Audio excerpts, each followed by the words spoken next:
ಆರಾಧನೆ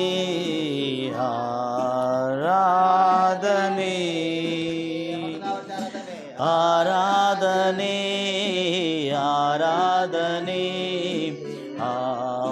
ಆರಾಧನೆ ಆಶ್ರಯವು ನೀನೇ యేసయ్య ನೀನೇ యేసయ్య ಆಶ್ರಯವು ನೀನೇ యేసయ్య ನೀನೇ యేసయ్య. ಪ್ರಾರ್ಥಿಸೋಣ. ಹೌದು ರಾಜ, ಮಹೋನ್ನತನೇ, ಒಳ್ಳೆ ದೇವರೇ, ನಿನಗೆ ಸ್ತೋತ್ರದಲ್ಲಿ ಕರ್ತನೆ. ನಾವೆಲ್ಲರೂ ಕರ್ತನೆ ನಿನ್ನ ಸಮ್ಮುಖದಲ್ಲಿ ಸೇರಿ ಬಂದಿದ್ದೇವೆ. ಈಗ ಕರ್ತನೆ ವಾಕ್ಯವನ್ನು ಕೇಳೋದಕ್ಕಾಗಿ ಎಷ್ಟು ಆಸಕ್ತಿಯಿಂದ ಕರ್ತನೆ ಭಕ್ತಿಯಿಂದ ನಿನ್ನ ಸಮ್ಮುಖದಲ್ಲಿ ಅನೇಕ ಜನರು ನೆರೆದು ಬಂದಿದ್ದಾರೆ ಮತ್ತು ಅನೇಕ ಜನರು ನೇರ ಪ್ರಸಾದದಲ್ಲಿ ಕೂತ್ಕೊಂಡಿದ್ದಾರೆ. ರಾಜ, ಅವರೆಲ್ಲರನ್ನು ಆಶೀರ್ವದಿಸು ಕರ್ತನೆ. ನಾವು ಕಳೆದ ವಾರದಿಂದ ಕರ್ತನೆ ಸರ್ವಶಕ್ತನಾದ ದೇವರು, ಎಲ್ ಶಡಾಯಾದ ದೇವರು, ರಕ್ಷಕನಾದ ದೇವರು ಎಂಬುದಾಗಿ ನಾವು ಪೂರ್ಣವಾಗಿ ದೇವರ ವಾಕ್ಯದಲ್ಲಿ ಆತನ ಹೆಸರು ಇಂದಿನಿಂದ ಬರ್ತಕ್ಕಂಥ ಒಂದು ಸಾಮರ್ಥ್ಯವು, ಶಕ್ತಿಯು, ನಂಬಿಕೆಯು, ದೃಢನಂಬಿಕೆಯು ಕರ್ತನೆ ನಿನ್ನ ವಾಕ್ಯದಿಂದ ಉಂಟಾಗಿದೆ ಕರ್ತನೆ. ಅದೇ ರೀತಿ ಕರ್ತನೆ, ಹೌದು ಕರ್ತನೆ, ಮೋಸಕ್ಕಿಂತ ಮುಂಚೆ ಕರ್ತನೆ ಯಾರಿಗೂ ಯೆಹೋವ ಎಂಬ ನಾಮ ಗೋಚರಿಸಲ್ಪಡಲಿಲ್ಲ. ಆದರೆ ಅಬ್ರಾಮ್, ಈಸಾಕ್, ಯಾಕೋಬರು ಅವರು ಯಾವ ನಾಮದಿಂದ ದೇವರನ್ನು ಆರಾಧಿಸ್ತಾ ಇದ್ರು, ಯಾವ ನಾಮದಿಂದ ಅವರಿಗೆ ಗೋಚರಿಸಲ್ಪಟ್ಟಿದೆ ಅನ್ನತಕ್ಕಂಥ ರಹಸ್ಯವು ಕರ್ತನೆ ನೀನು ನಮಗೆ ತಿಳಿಸಿದ್ದಕ್ಕಾಗಿ ಸ್ತೋತ್ರ ಕರ್ತನೆ. ನೆರೆದು ಬಂದಿರತಕ್ಕಂಥ ಎಲ್ಲ ಭಕ್ತರನ್ನು ಆಶೀರ್ವದಿಸು, ಬಲಪಡಿಸು, ವೃದ್ಧಿಗೊಳಿಸು. ಕೇಳತಕ್ಕಂಥ ಪ್ರತಿಯೊಂದು ಕರ್ತನೆ ಈ ಒಂದು ರಾಯಲ್ ಬೈಬಲ್ ಸ್ಟಡಿಗೆ ಅವರೆಲ್ಲರನ್ನು ಯೇಸು ಕ್ರಿಸ್ತು ನಾಮದಲ್ಲಿ ಕರ್ತನೆ ನಾವು ಆಶೀರ್ವದಿಸ್ತಾ ಇದ್ದೇವೆ ಕರ್ತನೆ. ಅವರು ಇನ್ನೂ ವೃದ್ಧಿ ಮತ್ತು ಇನ್ನೂ ಉನ್ನತ ಸ್ಥಿತಿಗೆ ಬರುವಂತೆ ಸಹಾಯ ಮಾಡು. ನಮ್ಮ ಪ್ರಾರ್ಥನೆ ಕೇಳೋದಕ್ಕಾಗ್ತದೆ ಕೃಪೆ ಇರಲಿ. In Jesus name I pray, amen. God bless you. ದೇವರು ನಿಮ್ಮನ್ನು ಆಶೀರ್ವದಿಸಲಿ. ಅಪಾರವಾದ ಕಾರ್ಯಗಳು ತಮ್ಮ ಜೀವನದಲ್ಲಿ ಮಾಡ್ತಾ ಇದ್ದಾನೆ ಮತ್ತು ಅದ್ಭುತವಾದಂಥ ಸಂಗತಿಗಳು ಆತನು ನೆರವೇರಿಸ್ತಾ ಇದ್ದಾನೆ. ದೇವರ ನಾಮಕ್ಕೆ ಮಹಿಮೆ ಉಂಟಾಗಲಿ. ಈಗ ನಾವೆಲ್ಲರೂ ಕರ್ತನ ವಾಕ್ಯಕ್ಕೆ ನಮ್ಮ ಹೃದಯಗಳನ್ನು ತಿರುಗಿಸೋಣ. ಯಾಕಂದರೆ ಇಷ್ಟು ಕಾಲವು ನಾವು ನೋಡ್ತಾ ಬಂದಿರತಕ್ಕಂಥ ಕಾರ್ಯವೇನೆಂದರೆ, ಪ್ರೈಸ್ ಲಾರ್ಡ್ ಜೀಸಸ್, ಅದೇನೆಂದರೆ, ಥ್ಯಾಂಕ್ ಯು, ಅದೇನೆಂದರೆ ದೇವರು ಅಬ್ರಾಮ್, ಈಸಾಕ್, ಯಾಕೋಬರಿಗೆ ಕರ್ತನು ಎಲ್ ಶಡಾಯ್ ಹಾಗೆ ಸರ್ವಶಕ್ತನಾದ ದೇವರು ಎಂದು ಗೋಚರಿಸಲ್ಪಟ್ಟಿದ್ದಾನೆ ಹೊರತು ಆತನು ಏನೆಂದು ಗೋಚರಿಸಲ್ಪಡಲಿಲ್ಲ.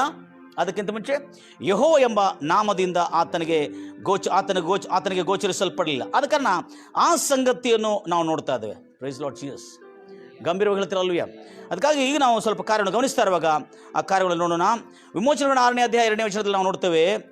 ನಾವು ಆದಿಕಾಂಡದಿಂದ ಯೆಹೋ ಎಂಬ ನಾಮವನ್ನು ಕೆಲವು ಸಾರಿ ಓದ್ತೇವೆ. ನಾವು ಓದಿರುವಾಗ ನಮಗೆ ಅನಿಸ್ತದೆ ಯೆಹೋ ಎಂಬ ನಾಮದಿಂದಲೇ ಆತನು ಗೋಚರಿಸಲ್ಪಟ್ಟಿದ್ದಾನೆ. ಇಲ್ಲ, ದೇವರು ಅಬ್ರಾಮ್, ಈಸಾಕ್, ಯಾಕೋಬರಿಗೆ, ಆದಾಮ್, ಅವ್ವ, ಏಬೇಲ್, ತದನಂತರ ಆಗಿರ್ತಕ್ಕಂಥ ಸೇತು, ನೋಹ, ಅದರ ಮಧ್ಯದಲ್ಲಿರ್ತಕ್ಕಂಥ ಆನೋಕ್ ಮತ್ತು ಅನೇಕ ಭಕ್ತರು ಕೂಡ ದೇವರನ್ನು ಯೆಹೋ ಎಂಬ ನಾಮದಿಂದ ಅವರು ಅರ್ತಿಲ್ಲ. ವಿಮೋಚನ ಕಾಂಡ 6ನೇ ಅಧ್ಯಾಯ 2ನೇ ವಚನ.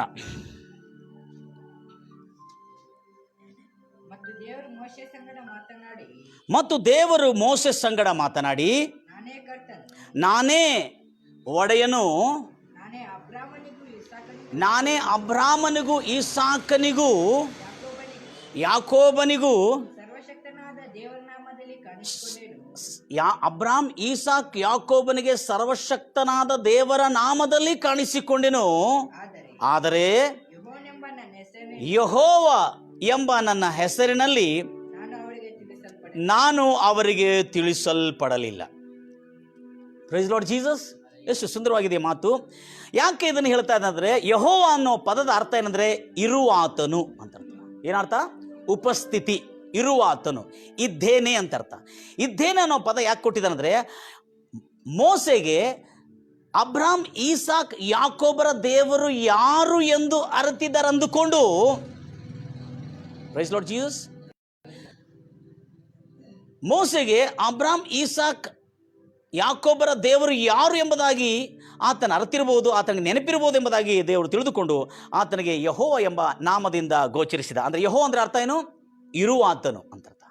ಹೂ ಜೋ ಹೂ ಮೈ ಹೂ ಅಂತೇಳಿ, ఉన్నవాడిని అనువాడిని, ఉన్నాನು ಅನೇ ಅರ್ಥ.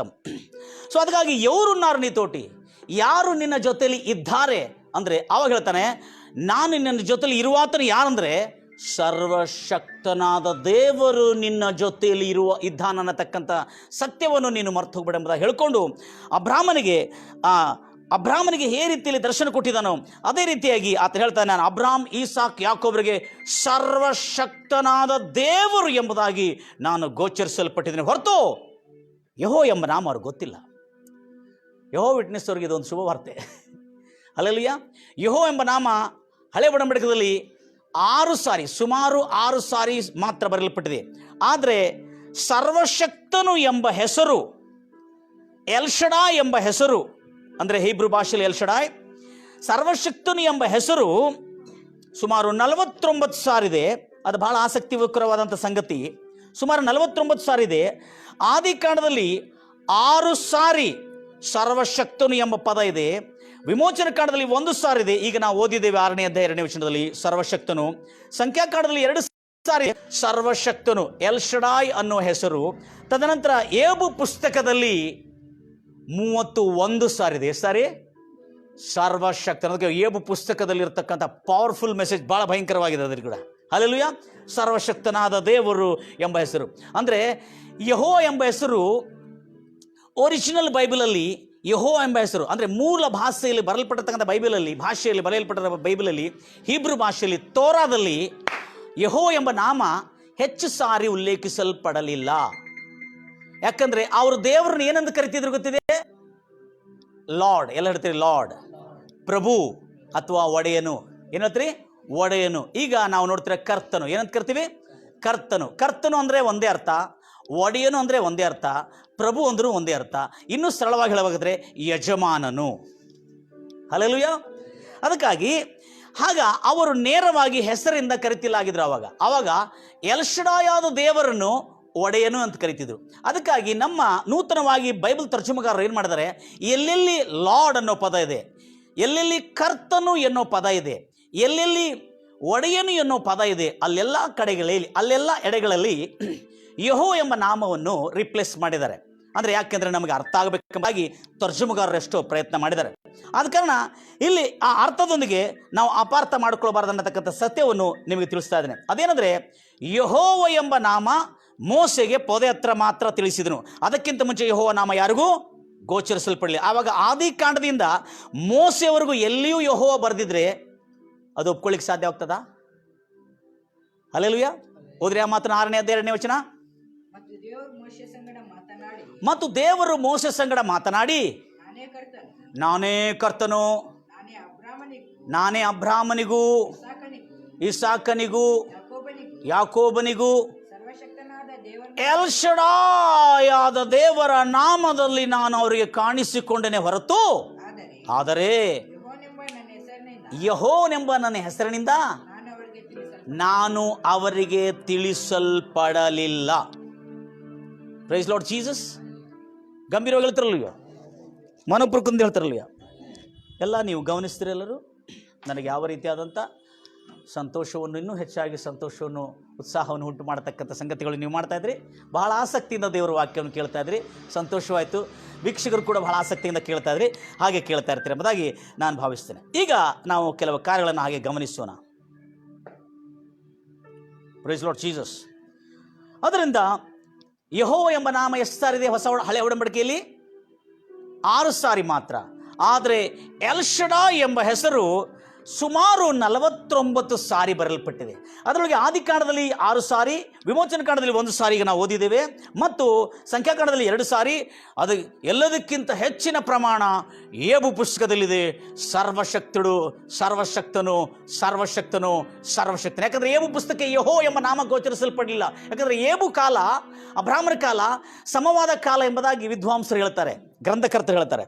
ಈಗ ನಾವು ಬರ್ತಾ ಇದ್ದೇವೆ, ದೇವರು ಅಬ್ರಾಹ್ಮನಿಗೆ ಸರ್ವಶಕ್ತನಾದ ದೇವರು ಎಂದು ತನ್ನನ್ನು ತಾನು ಪ್ರಕಟಿಸಿಕೊಂಡಿದ್ದಾನೆ ಅನ್ನೋ ಸತ್ಯವನ್ನು ನಾವು ನೋಡಿದ್ದೇವೆ. ಅಬ್ರಾಹ್ಮನು ಮೂಲತಃ ಯಾವ ದೇಶದವನು? ಓದೋಣ 12ನೇ ಅಧ್ಯಾಯ ಆದಿಕಾಂಡ. ಇವತ್ತು ಅಬ್ರಾಹ್ಮನ ಜೀವನ ಚರಿತ್ರೆಯಲ್ಲಿರತಕ್ಕಂಥ ದೇವರು ಹೇಗೆ ದರ್ಶನ ಕೊಟ್ಟನೆ ಎಂಬುದಾಗಿ ನೋಡ್ಕೊಳ್ಳೋಣ. ದೇವರು ತನ್ನ ಸ್ವರೂಪವನ್ನು ಹೇಗೆ ತೋರಿಸ್ಕೊಡ್ತಾನೆ ಎಂಬುದನ್ನು ನೋಡ್ಕೊಳ್ಳೋಣ. ಅಬ್ರಾಹ್ಮನ ಮೂಲತಃ ಇರತಕ್ಕಂಥ ಊರ್ ಎಂಬ ಕಲ್ದಿಯರ ದೇಶದಲ್ಲಿ ಊರ್ ಎಂಬ ಪಟ್ಟಣಕ್ಕೆ ಸಂಬಂಧಪಟ್ಟಿದ್ದನು. ಆ ಪಟ್ಟಣದ ಹೆಸರೇ ಊರು. ಆ ಊರು ಎಂಬ ಪಟ್ಟಣಕ್ಕೆ ಸಂಬಂಧ, ಅವರ ಪೂರ್ವಜರು ಊರು ಎಂಬ ಪಟ್ಟಣದಲ್ಲಿ ವಾಸ ಮಾಡತಕ್ಕಂಥವ್ರು. ಅಂದರೆ ತೆರಹ ಅನ್ನತಕ್ಕಂಥ ಅವರ ತಂದೆ ಅವರು ಊರು ಎಂಬ ಪಟ್ಟಣದಲ್ಲಿ ವಾಸ ಮಾಡತಕ್ಕಂಥವ್ರು. ಕಲ್ದಿಯರ ದೇಶದಲ್ಲಿ, ಯಾವ ದೇಶದಲ್ಲಿ? ಕಲ್ದಿಯರ ದೇಶದಲ್ಲಿ ಊರು ಎಂಬ ಪಟ್ಟಣದಲ್ಲಿ ವಾಸ ಮಾಡತಕ್ಕಂಥವ್ರು. ಆ ಸಮಯದಲ್ಲಿ ಆ ಊರು ಎಂಬ ಪಟ್ಟಣದಲ್ಲಿ, ಆ ಒಂದು ಊರು ಎಂಬ ಅದೇ ಸ್ಥಳಗಳಲ್ಲಿ, ಈಗ ನಾವು ಮೆಸೊಪೊತಾಮಿಯಾ ಅಂತ ಹೇಳ್ತೇವೆ, ಈಗ ಟರ್ಕಿನು ಅಂತ ಹೇಳ್ತಾರೆ, ಅದಕ್ಕೆ ಟರ್ಕಿನು ಅಂತ ಹೇಳ್ತಾರೆ. ಅದು ಊರು ಎಂಬ ಪಟ್ಟಣಕ್ಕೆ ಈಗ ಟರ್ಕಿನು ಅಂತ ಹೇಳ್ತಾರೆ. ಮತ್ತು ಅದೇ ಪಕ್ಕದಲ್ಲಿ ಮೆಸೊಪೊತಾಮಿಯಾ ಅನ್ನುವ ಪಟ್ಟಣದಲ್ಲಿ ಇರುವಾಗ, ಮೆಸೊಪೊತಾಮಿಯಾ ಪಟ್ಟಣದಲ್ಲಿರುವಾಗ ದೇವರು ಅಬ್ರಾಮನಿಗೆ ದರ್ಶನ ಕೊಟ್ಟನಂತೆ. ಏನು ಕೊಟ್ಟನು? ದೇವರು ಅಬ್ರಾಮನಿಗೆ ಪ್ರಕಟವಾದನಂತೆ. ಏನಾಗಿ ಪ್ರಕಟವಾದನು? ಸರ್ವಶಕ್ತನು, ಎಲ್ ಶಡಾಯ್ ಆಗಿ ಜಾಸ್ತಿ ಭಾಳ ಜಾಗ್ರತೆಯಿಂದ ಕೇಳ್ಕೊಳ್ತೀರಿ. ಯಾಕಂದರೆ ಒಂದು ಮನುಷ್ಯ ಯಾವುದೋ ಒಂದು ದೇಶದಲ್ಲಿ ದುಡಿತಾ ಇದ್ದಾನೆ, ದುಡ್ಕೊಂಡು ಬದುಕ್ತಾ ಇದ್ದಾನೆ, ಆತನು ವಿಗ್ರಹಗಳನ್ನು ಮಾಡತಕ್ಕಂಥನು. ಯಾರು? ಅಬ್ರಾಮನು ವಿಗ್ರಹಗಳನ್ನು ಮಾಡಿ ಅವುಗಳನ್ನು ಮಾರತಕ್ಕಂಥ ವ್ಯಾಪಾರ ಹೊಂದಿರತಕ್ಕಂಥನು ಮತ್ತು ಅನೇಕ ಪಶುಗಳನ್ನು ಪ್ರಾಣಿಗಳನ್ನು ಸಾಕತಕ್ಕಂಥವನಾಗಿದ್ದನು. ಅಂಥ ಒಂದು ವ್ಯಕ್ತಿ ಸಾಧಾರಣವಾಗಿ ಕೆಲಸ ಮಾಡ್ತಿದ್ದನು. ಆಗ ದೇವರು ಮೆಸೊಪೊತಾಮಿಯಾದಲ್ಲಿ, ಅಂದರೆ ಊರ್ ಎಂಬ ಕಲ್ದಿಯರ ದೇಶದಲ್ಲಿ, ಅಂದರೆ ಆತನ ನೇಟಿವ್, ಆತನ ಪೂರ್ವಜರಿರತಕ್ಕಂಥ ಸ್ಥಳ ಏನಂದರೆ ಊರ್ ಎಂಬುದಾಗಿ ಹೇಳಲಾಗಿದೆ, ಆತನ ನೇಟಿವ್. ಆದರೆ ಆತನಿಗೆ ದೇವರು ಎಲ್ಲಿ ದರ್ಶನ ಕೊಟ್ಟನಂದರೆ ಮೆಸೊಪೊತಾಮಿಯಲ್ಲಿ ದರ್ಶನ ಕೊಟ್ಟನು. ಹೇಗೆ ದರ್ಶನ ಕೊಟ್ಟನಂದರೆ ಸರ್ವಶಕ್ತನಾಗಿ ಕಾಣಿಸಿಕೊಂಡನು. ಆತನು ಹೇಗೆ ಕಾಣಿಸಿಕೊಂಡನು? ಬಹು ಬಲಿಷ್ಠನಾದ ಸರ್ವಶಕ್ತನಾಗಿ ಕಾಣಿಸಿಕೊಂಡನು. ಯಾಕೆ ನಾನು ಇದನ್ನು ಹೇಳ್ತಾ ಇದ್ದರೆ, ಕಾಣಿಸಿಕೊಂಡನು, ತೋರಿಸಿಕೊಂಡನು, ತಾನು ಯಾರು ಎಂಬುದಾಗಿ ಆತನು ಬಹಿರಂಗಪಡಿಸಿದ್ರಂದರೆ ಅರ್ಥ ಏನಂದರೆ, ಈಗ ಯಾರೋ ಬರ್ತಾರೆ ನಿಮ್ಮ ಹತ್ರ, ಯಾರೋ ಬಂದು ನಿಮಗೆ ಹೇಳ್ತಾರೆ, ಅಪ್ಪ ನೀವು ದಾಂಡೇಲಿ ನಮ್ಮ ಈ ಪಟ್ಟಣವನ್ನು ಬಿಟ್ಟು ನಾನು ಹೇಳುವ 1,000-2,000 ಕಿಲೋಮೀಟರ್ ದೂರದಲ್ಲಿ ಒಂದು ರಾಜ್ಯಕ್ಕೆ ನೀವು ಬರ್ರಿ ಎಂಬುದಾಗಿ, ಕರ್ನಾಟಕವನ್ನು ಬಿಟ್ಟು ಇನ್ನೊಂದು ರಾಜ್ಯಕ್ಕೆ ಬರ್ರಿ ಎಂಬುದಾಗಿ ಹೇಳಿದರೆ ನೀವು ಆ ರಾಜ್ಯಕ್ಕೆ ಹೋಗ್ಲಿಕ್ಕೆ ಆಗತ್ತಾ? ಹೋಗ್ಲಿಕ್ಕೆ? ಯಾಕೆ ಹೋಗ್ಲಿಕ್ಕಾಗಲ್ಲ? ಕರೆದಾತವನ್ನು ಯಾರು ಎಂಬುದಾಗಿ ನೋಡ್ತೀರಿ ನೀವು. ಯಾರೋ ಒಬ್ಬ ವ್ಯಕ್ತಿ ಕರೆದಿದ್ದಾನೆ, ಪರಿಚೇತನಾಗಲಿ, ಅವನ ಸ್ತೋಮತ, ಅವನ ಶಕ್ತಿ, ಅವನ ಸಾಮರ್ಥ್ಯ, ಅವನ ತಾಕತ್ತು, ಅವನಿಗಿರ್ತಕ್ಕಂಥ ಸಂಪತ್ತು, ಅವನಿಗಿರ್ತಕ್ಕಂಥ ಐಶ್ವರ್ಯ ಏನಿದೆ ಎಂಬುದಾಗಿ ನೋಡ್ತಾನೆ. ಹಲ್ಲೆಲೂಯಾ. ಆವಾಗ ಕರೆದಾತನು ಯಾರು? ಎಂಥವನು ಆತನು? ಯಾರು? ಅದಕ್ಕಾಗಿ ದೇವರು ತನ್ನನ್ನು ತಾನು ತೋರಿಸಿಕೊಂಡದಂತೆ, ನಾನು ಸರ್ವಶಕ್ತನಾಗಿದ್ದೇನೆ. ಹೇಗೆ ಕಾಣಿಸಿರ್ಬೋದು ಆತನಿಗೆ? ಭೂಮಿ ಪಾದಪೀಠ, ಆಕಾಶ ಸಿಂಹಾಸನ, ಅಷ್ಟು ದೊಡ್ಡ ದೇವ ದರ್ಶನವನ್ನು ಯಾರು ನೋಡಿದ್ದಾರೆ? ಅಬ್ರಾಮನು ನೋಡಿದ್ದಾನೆ. ನಾನು ಭಾಳ ಸಾರಿ ಯೋಚನೆ ಮಾಡಿದ್ರೆ, ಅಬ್ರಾಮನು ತನ್ನ ದೇಶವನ್ನು ಬಿಟ್ಟು ಅದೃಶ್ಯವಾದ ದೇವರು ಆತನಿಗೆ ಕಾಣಿಸಿಕೊಂಡು, ನೀನು ಆ ದೇಶಕ್ಕೆ, ನಾನು ಹೇಳುವ ದೇಶಕ್ಕೆ ನೀನು ಬಂದು ಬಿಡು. ಆ ದೇಶದಲ್ಲಿ ನೀನು ಬಂದುಬಿಟ್ಟಾಗ ನಿನಗೇನುಂಟಾಗ್ತದೆ? ಆ ದೇಶದಲ್ಲಿ ನಾನು ನಿನಗೆ ಏನು ಮಾಡ್ತೇನೆ ಎಂಬುದಾಗಿ ಹೇಳಿದನು. ನಾನು ಉನ್ನತ ಸ್ಥಿತಿಗೆ ತರ್ತೇನೆ, ನಾನು ನಿನ್ನ ಮೂಲಕವಾಗಿ ಸಂತಾನವನ್ನುಂಟು ಮಾಡುತ್ತೇನೆ ಮತ್ತು ನೀನು ಅನೇಕ ಜನಾಂಗಗಳಿಗೆ ಆಶೀರ್ವಾದವಾಗಿರ್ತಿ ಎಂಬುದಾಗಿ ಹೇಳಿದೆ. ಮತ್ತೊಂದು ಪ್ರಶ್ನೆ ನಿಮ್ಮೆಲ್ಲರಿಗೆ, ಇವತ್ತೊಂದು ವಿಚಿತ್ರವಾದಂಥ ರಹಸ್ಯವನ್ನು ನೀವು ತಿಳಿಸ್ಲಿಕ್ಕೆ ಬಯಸ್ತಾ ಇದ್ದೇನೆ. ಅದೇನೆಂದರೆ, ಬೈಬಲ್ನಲ್ಲಿ ಮೊದಲು ಸುವಾರ್ತೆ ಯಾರು ಸಾರಿದರು? ಹಲ್ಲೆಲೂಯಾ. ಮೊದಲು ಸುವಾರ್ತೆ ಅನ್ನೋ ಪದ ಎದಕ್ಕಾಗಿ ಉಪಯೋಗಿಸಲ್ಪಟ್ಟಿದೆ? ಸುವಾರ್ತೆ, ಗುಡ್ ನ್ಯೂಸ್, ಅಥವಾ ಇಂಗ್ಲೀಷಲ್ಲಿ ಗಾಸ್ಪಲ್ ಅಂತ ಹೇಳ್ತೇವೆ. ಗಾಸ್ಪಲ್ ಅನ್ನೋದು ಆಂಗ್ಲೋ ಸೆಕ್ಸೋನ್ ಭಾಷೆ, ಅದು ಆಂಗ್ಲ ಭಾಷೆ. ಅದು ಗಾಸ್ಪಲ್ ಅಂದರೆ ಗುಡ್ ನ್ಯೂಸ್ ಅಂತ ಅರ್ಥ. ಅದಕ್ಕಾಗಿ ಮೊದಲು ಸುವಾರ್ತೆ ಯಾರು ಸಾರಿದ್ರು? ಸುವಾರ್ತೆ ಅನ್ನೋದು ಹೇಗಿತ್ತು? ಅದರ ತಾತ್ಪರ್ಯ ಏನಿತ್ತು? ಏನು ಸಾರಿಯಲ್ಪಟ್ಟಿದ್ದು? ತುಂಬ ಜನರು ಹೇಳ್ತೀವಿ ನಾವು, ದಯಮಾಡಿ ಗಮನಿಸ್ತೀರಿ. ಎಲ್ಲ ಹಳೆ ಬೈಬಲ್ ಕಾಲೇಜಿನಲ್ಲಿ ಓದಿರ್ತಕ್ಕಂಥವ್ರು, ಈ ಹಿಂದೆ ಬೈಬಲ್ ಕಾಲೇಜಿನಲ್ಲಿ ಓದಿರ್ತಕ್ಕಂಥ ಎಲ್ಲ ವಿದ್ವಾಂಸರು, ಸೇವಕರು, ಸಭಾಪಾಲಕರು ಮತ್ತು ನನ್ನ ಪ್ರಿಯ ಮಿತ್ರರು, ಕ್ರೈಸ್ತರಲ್ಲದವರು ಕೂಡ ಕೇಳ್ಕೊಳ್ತೀರಿ. ಯಾಕಂದರೆ ಮೊದಲು ಸುವಾರ್ತೆ, ಬೈಬಲಲ್ಲಿ ಮೊದಲು ಸುವಾರ್ತೆ ಯಾರಿಗೆ ಸಾರಲ್ಪಟ್ಟಿದೆ? ಮೊದಲು ಸುವಾರ್ತೆ ಯಾರಿಗೆ ಸಾರಲ್ಪಟ್ಟಿದೆ ಅನ್ನತಕ್ಕಂಥ ಸತ್ಯ ಗಲಾತಿಯರಿಗೆ ಬರೆದ ಪತ್ರಿಕೆ 3ನೇ ಅಧ್ಯಾಯ 8ನೇ ವಚನದಲ್ಲಿದೆ. ಮೊಟ್ಟ ಮೊದಲಾಗಿ ಸುವಾರ್ತೆ ಸಾರಲ್ಪಟ್ಟಿದ್ದು ಯಾರಿಗೆ ಎಂಬುದಾಗಿ. ಬಹಳ ಜನರು ಏನು ತಿಳ್ಕೊಳ್ತಾರೆ? ಸುವಾರ್ತೆ ಅಂದರೆ ಯೇಸು ಕ್ರಿಸ್ತನ ಜನನ, ಶ್ರಮೆ, ಶಿಲುಬೆಯ ಶ್ರಮೆ, ಮರಣ, ಉಣಲ್ಪಡುವುದು ಮತ್ತು ತಿರುಗಿ ಪುನರುತ್ಥಾನವಾಗುವುದು. ಜನನ, ಶ್ರಮೆ, ಮರಣ, ಉಣಲ್ಪಡುವುದು, ತದನಂತರ ಪುನರುತ್ಥಾನ ಆಗೋದು, ಆಮೇಲೆ ಎರಡನೇ ಆಗಮನ ಬರುವುದು. ಇದು ಸುವಾರ್ತೆ ಎಂಬುದಾಗಿ ಬಹಳ ಜನರು ನಮಗೆ ಹಳೆ ಬೈಬಲ್ ಕಾಲೇಜಲ್ಲಿ ಹಾಗೆ ನಮಗೆ ತಿಳಿಸ್ತಾ ಇದ್ರು. ಆದರೆ ಪರವಾಗಿಲ್ಲ, ಭಾಳ ಪ್ರಯಾಸಪಟ್ಟು ಅವರು ನಮಗೆ ಇಷ್ಟವರೆಗೆ ತಿಳಿಸಿದರು. ಆದರೆ ಈಗ ಹೊಸದಾಗಿ ನಾವು ಇನ್ನೂ ಬೈಬಲ್ನಲ್ಲಿ ರಹಸ್ಯಗಳು ನೋಡ್ತಾ ಇದ್ದೆ. ಮೊದಲು ಸುವಾರ್ತೆ ಯಾರಿಗೆ ಯಾರು ಸಾರಿದರು? ಬೈಬಲ್ ವಾಕ್ಯಗಳನ್ನು ಕೇಳ್ತಕ್ಕಂಥ ನನ್ನ ಎಲ್ಲ ವೀಕ್ಷಕರು, ನನ್ನ ಸಹೋದರರು, ದೇಶ ವಿದೇಶಗಳಲ್ಲಿರ್ತಕ್ಕಂಥ, ನಮ್ಮ ಕರ್ನಾಟಕದ ಅಕ್ಕಪಕ್ಕದಲ್ಲಿ ರಾಜ್ಯದಲ್ಲಿರ್ತಕ್ಕಂಥ, ಪಟ್ಟಣಗಳಲ್ಲಿರ್ತಕ್ಕಂಥ ಎಲ್ಲರಿಗೆ ಒಂದು ಶುಭವಾರ್ತೆ ಏನಂದರೆ, ದೇವರು ಮೊದಲು ಶುಭವಾರ್ತೆ ಯಾರಿಗೆ ಯಾರು ಸಾರಲ್ಪಟ್ಟಿದ್ರು, ಯಾರಿಗೆ ಯಾರು ಸಾರಿದರು ಅನ್ನತಕ್ಕಂಥ ಪ್ರಶ್ನೆಗೆ ಉತ್ತರ ನಾವು ನೋಡ್ತಾ ಇದ್ದೇವೆ. ಗಲಾತ್ಯರಿಗೆ ಬರೆದ ಪತ್ರಿಕೆ 3ನೇ ಅಧ್ಯಾಯ 8ನೇ ವಚನ ಓದ್ತಿರಿ. ದೇವರು ಅನ್ಯ ಜನರು ನಂಬಿಕೆಯ ಮೂಲಕವಾಗಿ ನೀತಿವಂತನೆಂಬುದಾಗಿ ನಿರ್ಣಯಿಸುವನೆಂಬುದಾಗಿ ಬರಹು ಮೊದಲನ ಪದ ಅಂಡರ್ಲೈನ್ ಮಾಡ್ಕೊಳ್ಳಿ. ಬರಹು ಮೊದಲೇ ಕಂಡುಕೊಂಡು ಅಬ್ರಾಮನಿಗೆ ನಿನ್ನ ಮೂಲಕ ಎಲ್ಲ ಜನಾಂಗಗಳು, ಭೂಲೋಕದ ಎಲ್ಲ ಕುಲಗಳು, ಭೂಲೋಕದ ಎಲ್ಲ ಕುಟುಂಬಗಳು ಆಶೀರ್ವಾದ ಉಂಟಾಗುವುದೆಂಬ ಸುವಾರ್ತೆಯನ್ನು ಮುಂಚಿತವಾಗಿ ಸಾರಲ್ಪಟ್ಟಿದೆ. ಸುವಾರ್ತೆ ಅಂದ್ರೆ ನಾವೇನು ತಿಳ್ಕೊಂಡಿದ್ದೇವೆ? ಹೊಸ ಒಡಂಬಡಿಕೆಯಲ್ಲಿ ಸುವಾರ್ತೆ ಸಾರಲ್ಪಟ್ಟಿದೆ ಎಂಬುದಾಗಿ. The first gospel preached to Abraham by Almighty God. ಮೊದಲನೇ ಸುವಾರ್ತೆ, the first gospel in the Bible preached by Almighty God to Abraham, that you will be blessing to all the nations and the families of the earth. This is the first gospel quoted in the Bible and we have seen that. Hallelujah.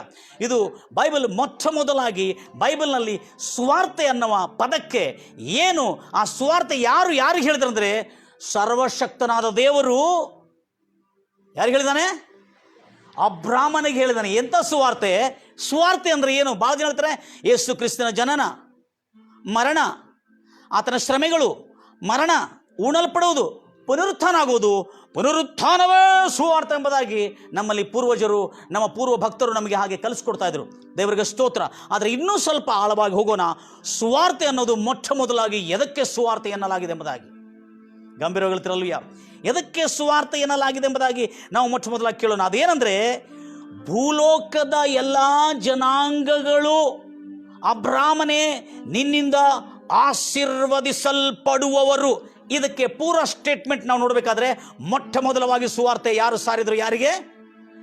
L ಶಡಾಯಾದ ದೇವರು, ಸರ್ವಶಕ್ತನಾದ ದೇವರು, ಒಂದು ವಿಗ್ರಹಾರಾಧಿಕನಾಗಿರ್ತಕ್ಕಂಥ, ಒಂದು ವಿಗ್ರಹಗಳನ್ನು ರೂಪಿಸ್ತಕ್ಕಂಥ, ಒಂದು ಬಡಪಾಯಿ ಆಗಿರ್ತಕ್ಕಂಥ, ಒಂದು ಬಲಹೀನವಾಗಿರ್ತಕ್ಕಂಥ, ಮಕ್ಕಳು ಮರಿ ಇಲ್ಲದಂಥ ಬಂಜೆತನವನ್ನು ಹೊಂದಿರತಕ್ಕಂಥ ಅಬ್ರಾಮ್ ಹಾಗೂ ಸಾರಾಯ್, ಅಬ್ರಾಮನಿಗೆ ಮತ್ತು ಸಾರಾಯ್ ಅನ್ನತಕ್ಕಂಥ ಅವರ ಹೆಂಡತಿಗೆ ದೇವರು ಮೊದಲು ಸುವಾರ್ತೆ ಸಾರಿದರು. ಏನಂತೇಳಿ, ಈಗೋ ಆ ಸುವಾರ್ತೆ ಏನು ಅನ್ನೋದು ನಾನು ಹೇಳ್ತೇನೆ.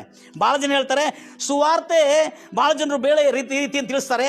ನಿಜವಾದ ಸುವಾರ್ತೆ, ಮೊದಲು ಸುವಾರ್ತೆ ಸಾರಲ್ಪಟ್ಟಿದೆ ಏನಂದರೆ, ಅದು 12ನೇ ಅಧ್ಯಾಯ ಆದಿಕಾಂಡದಲ್ಲಿ ನಾವು ನೋಡ್ತೇವೆ. ಅದನ್ನು ಲಾಸ್ಟ್ ವರ್ಡನ್ನು ಗಲಾತಿಯರ ಬರೆದ ಪತ್ರಿಕೆಯಲ್ಲಿ ನಾವು ನೋಡ್ತೇವೆ. ಅದೇನೆಂದರೆ, The families of all earth are blessed by you ಎಂಬುದಾಗಿ ಹೇಳಿದಾನೆ. ಹಾಗೆ ಈಗ ಆ ಪೂರ ಸುವಾರ್ತೆ ಮೊದಲು ಯಾರಿಗೆ ಸುವಾರ್ತೆ ಸಾರಿದ್ರು? ಈಗ ತಾನೇ ನಾವು ಕೇಳಿದ್ವಿ ಗಲಾತಿ 3:8 ಸರ್ವಶಕ್ತನಾದ ದೇವರು ಅಬ್ರಾಮನಿಗೆ ಮೊದಲು ಸುವಾರ್ತೆ ಸಾರಿದನು. ನಾವೇನು ತಿಳ್ಕೊಂಡಿದ್ದೇವೆ? ಸುವಾರ್ತೆ ಅಂದರೆ ಯೇಸು ಕ್ರಿಸ್ತನ ಜನನ, ಶ್ರಮೆ, ಮರಣ, ಪುನರುತ್ಥಾನ, ಎರಡನೇ ಆಗಮನ. ಇದನ್ನೇ ಸುವಾರ್ತೆ ಎಂಬುದಾಗಿ ಬಹಳ ಜನರು ನಮ್ಮ ಪೂರ್ವದಲ್ಲಿರ್ತಕ್ಕಂಥ ಮತ್ತು ನಮ್ಮ ಪ್ರಾಚೀನದಲ್ಲಿರ್ತಕ್ಕಂಥ ಅನೇಕ ಬೋಧಕರು ಕೂಡ ಅದೇ ರೀತಿಯಲ್ಲಿ ಬೋಧಿಸಿರುವಾಗ ನಾವು ಅದನ್ನೇ ನಂಬಿಕೊಂಡು ಅದನ್ನೇ ಅಂಟಿಕೊಂಡಿರುವುದರಿಂದ ನಮಗೆ ಅರ್ಥ ಆಗ್ತಿಲ್ಲ ಸುವಾರ್ತೆ ಅಂದರೆ ಏನಂತೇಳಿ. ಅದಕ್ಕಾಗಿ ಈಗ ನಾವು ನೋಡಿದ್ದೇವೆ ಗುಡ್ ನ್ಯೂಸ್, ಸುವಾರ್ತೆ, ಒಳ್ಳೆ ವಾರ್ತೆ ಏನೆಂಬುದಾಗಿ. ಅಬ್ರಾಮನಿಗೆ ದೇವರು ದರ್ಶನ ಕೊಟ್ಟನು. ಏನು ಕೊಟ್ಟನು? ಹೇಗೆ ದರ್ಶನ ಕೊಟ್ಟನು? ಸರ್ವಶಕ್ತನಾದ ದೇವರು ದರ್ಶನ ಕೊಟ್ಟು ಮಾತಾಡ್ತಾ ಇದ್ದಾನೆ ಅಂತೇಳಿ. ನೋಡ್ರಿ ಮಾತುಗಳು ನೋಡ್ರಿ ಹೆಂಗಿದೆ. 12ನೇ ಅಧ್ಯಾಯ 1ನೇ ವಚನ. ಇದು ಸುವಾರ್ತೆ ಅಂದರೆ ಮೊದಲು ಸುವಾರ್ತೆ ಸಾರಲ್ಪಟ್ಟಿದ್ದು. ಓದ್ರಿ. ಕರ್ತನು ಅಬ್ರಾಮನಿಗೆ ನೀನು ನಿನ್ನ ದೇಶದೊಳಗಿಂದಲೂ ನಿನ್ನ ಬಂಧುಗಳಿಂದಲೂ ನಿನ್ನ ತಂದೆಯ ಮನೆಯಿಂದ ಹೊರಬಂದು ನಾನು ನಿನಗೆ ತೋರಿಸುವ ಈಗ ಇರುವ ದೇಶವನ್ನು ಬಿಟ್ಟು, ಕಲ್ದಿಯರ ದೇಶವನ್ನು ಬಿಟ್ಟು, ಮೆಸೊಪೊತಾಮಿಯಾದಲ್ಲಿ ನಿಧಿ ಆ ಒಂದು ಪಟ್ಟಣವನ್ನು ಬಿಟ್ಟು ನಾನು ತೋರಿಸಿಕೊಡುವ ದೇಶಕ್ಕೆ ನೀನು ಹೊರಟೋಗಬೇಕು. ನೋಡ್ರಿ, ಗುಡ್ ನ್ಯೂಸ್ ಏನು ಗೊತ್ತಿದೆ? ನಾನೇ ನಿನ್ನನ್ನು ದೊಡ್ಡ ಜನಾಂಗವಾಗಿ ಮಾಡಿ. This is the good news preached by Almighty God, whose name was El Shaddai, to Abraham. It was said that I will make you great nation, I will make your name great, and I will lift you like anything. Hallelujah. ಅಲ್ಲಿ ನೋಡಿ ಎಷ್ಟು ಚೆನ್ನಾಗಿದೆ. So from there, and God said to him, ದೇವರ ಆತನಿಗೆ ಏನು ಹೇಳಿದೆ ನೋಡ್ರಿ, ನಾನು ಹೇಳಿರುವ ದೇಶವನ್ನು to a land that I will show you, I will make you a great nation, I will bless you and make your name great, not cheap. I will make your name great.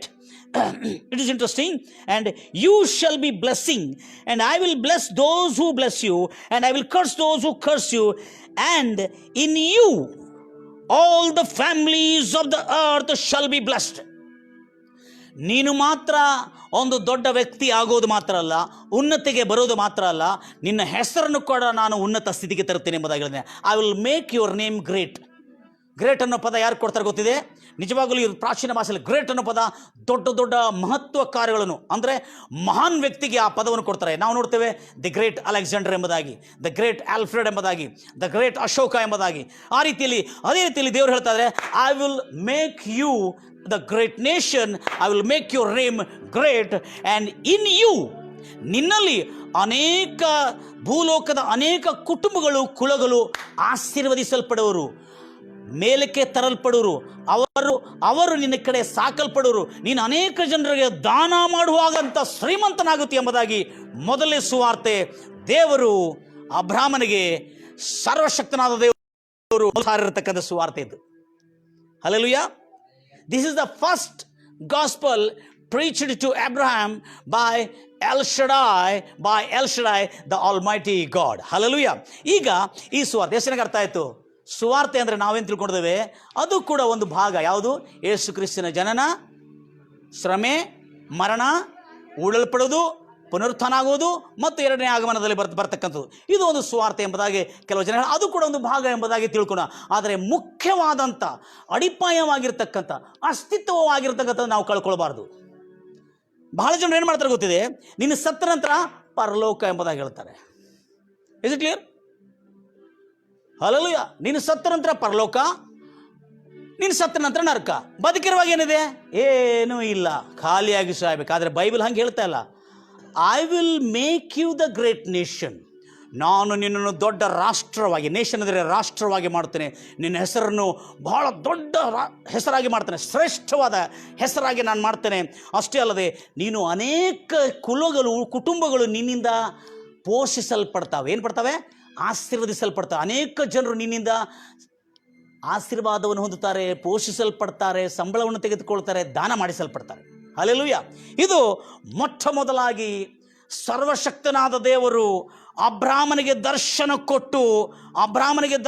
ಕೊಟ್ಟು ಸಾರಿರತಕ್ಕಂಥ ಸುವಾರ್ತೆ. Hallelujah.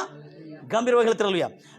ನನ್ನ ವಾರ್ತೆಯನ್ನು ನೀವು ಯಾರು miss ಆಗಬಾರ್ದು ಎಂಬುದಾಗಿ ನಾನು ಕೇಳ್ಕೊಳ್ತೇನೆ, ದಯಮಾಡಿ. ಈಗ ನಾನು ಅಂಶಕ್ಕೆ ಬರ್ತಾ ಇದ್ದೇನೆ.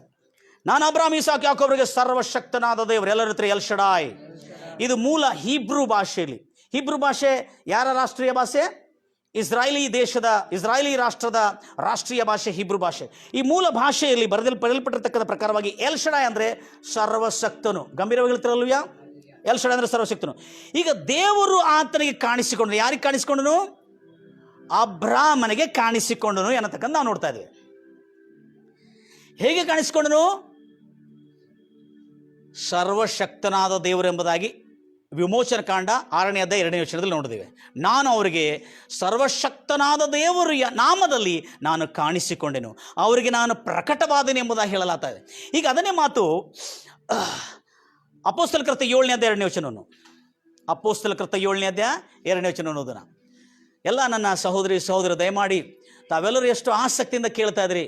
ದೇಶ ವಿದೇಶಗಳಲ್ಲಿ ಸುವಾರ್ತೆ ಅಂದರೆ ಏನು, ಅಬ್ರಾಮ್, ಈಸಾಕ್, ಯಾಕೋಬರಿಗೆ ದೇವರು ಏನೆಂದು ಗೋಚರಿಸಲ್ಪಟ್ಟಿದ, ಅಬ್ರಾಮ್ ಈಸಾಕ್. ಆದಿ ಕಾಂಡದಿಂದ ಆದಾಮನು, ಏಬೇಲನು, ತದನಂತರ ಸೇತನು, ಆನೋಕನು, ನೋಹನು ಮತ್ತು ಅಬ್ರಾಮ್, ಈಸಾಕ್, ಯಾಕೋಬರು, ತದನಂತರ 12 ಗೋತ್ರದವರು, ಯೋಸೇಬು, ಮೋಸೆವರೆಗೂ ಕೂಡ ಯೆಹೋ ಎಂಬ ನಾಮ ಗೋಚರಿಸಲ್ಪಡಲಿಲ್ಲ. ಆದರೆ ಸರ್ವಶಕ್ತನಾದ ದೇವರ ನಾಮ ಅಬ್ರಾಮ್, ಈಸಾಕ್, ಯಾಕೋಬರಿಗೆ ಗೋಚರಿಸಲ್ಪಡಿದೆ ಎಂಬ ಸತ್ಯವನ್ನು ನಾವು ನೋಡ್ತಾ ಇದ್ದೇವೆ. ಅಪೊಸ್ತಲ ಕೃತ್ಯ 7ನೇ ಅಧ್ಯಾಯ 2ನೇ ವಚನ ಓದುತ್ತೀರಿ. ಅದಕ್ಕೆ ಅವನು, ಜನರೇ, ಸಹೋದರರೇ, ತಂದೆಗಳೇ, ಕಿವಿಗೊಡಿರಿ. ನಮ್ಮ ತಂದೆಯಾದ ಅಬ್ರಾಮನು ಹಾರಾನ್ನಲ್ಲಿ ವಾಸ ಮಾಡೋದಕ್ಕಿಂತ ಮುಂಚೆ ಅವನು ಮೆಸೊಪೊತಾಮಿಯಾದಲ್ಲಿ, ಎಲ್ಲಿದ್ದಾಗ? ಕಲ್ದಿಯರ ದೇಶದಲ್ಲಿ ಊರ್ ಎಂಬ ಪಟ್ಟಣ ಕೂಡ ಇದೆ, ಅಲ್ಲೇ ಮೆಸೊಪೊತಾಮಿಯಾ ಕೂಡ ಇದೆ. ಆತನು ಊರ್ ಎಂಬ ಪಟ್ಟಣದಲ್ಲಿ ಅವರ ಪೂರ್ವಜರಿದ್ದರು, ಅಂದರೆ ತೆರಹ ಅನ್ನತಕ್ಕಂಥವ್ರು ಇದ್ದರು. ಆದರೆ ಅಬ್ರಾಮನಿಗೆ ದೇವರು ದರ್ಶನ ಎಲ್ಲ ಕೊಟ್ಟಂದರೆ ಅದೇ ಕಲ್ದಿಯರ ದೇಶದಲ್ಲಿರ್ತಕ್ಕಂಥ ಮೆಸೊಪೊತಾಮಿಯಾದಲ್ಲಿ, ಎಲ್ಲೇ? ಮೆಸೊಪೊತಾಮಿಯಾದಲ್ಲಿ ದೇವರು ದರ್ಶನ ಕೊಟ್ಟನು. ಆಗ ನಮ್ಮ ತಂದೆಯಾದ ಅಬ್ರಾಮನಿಗೆ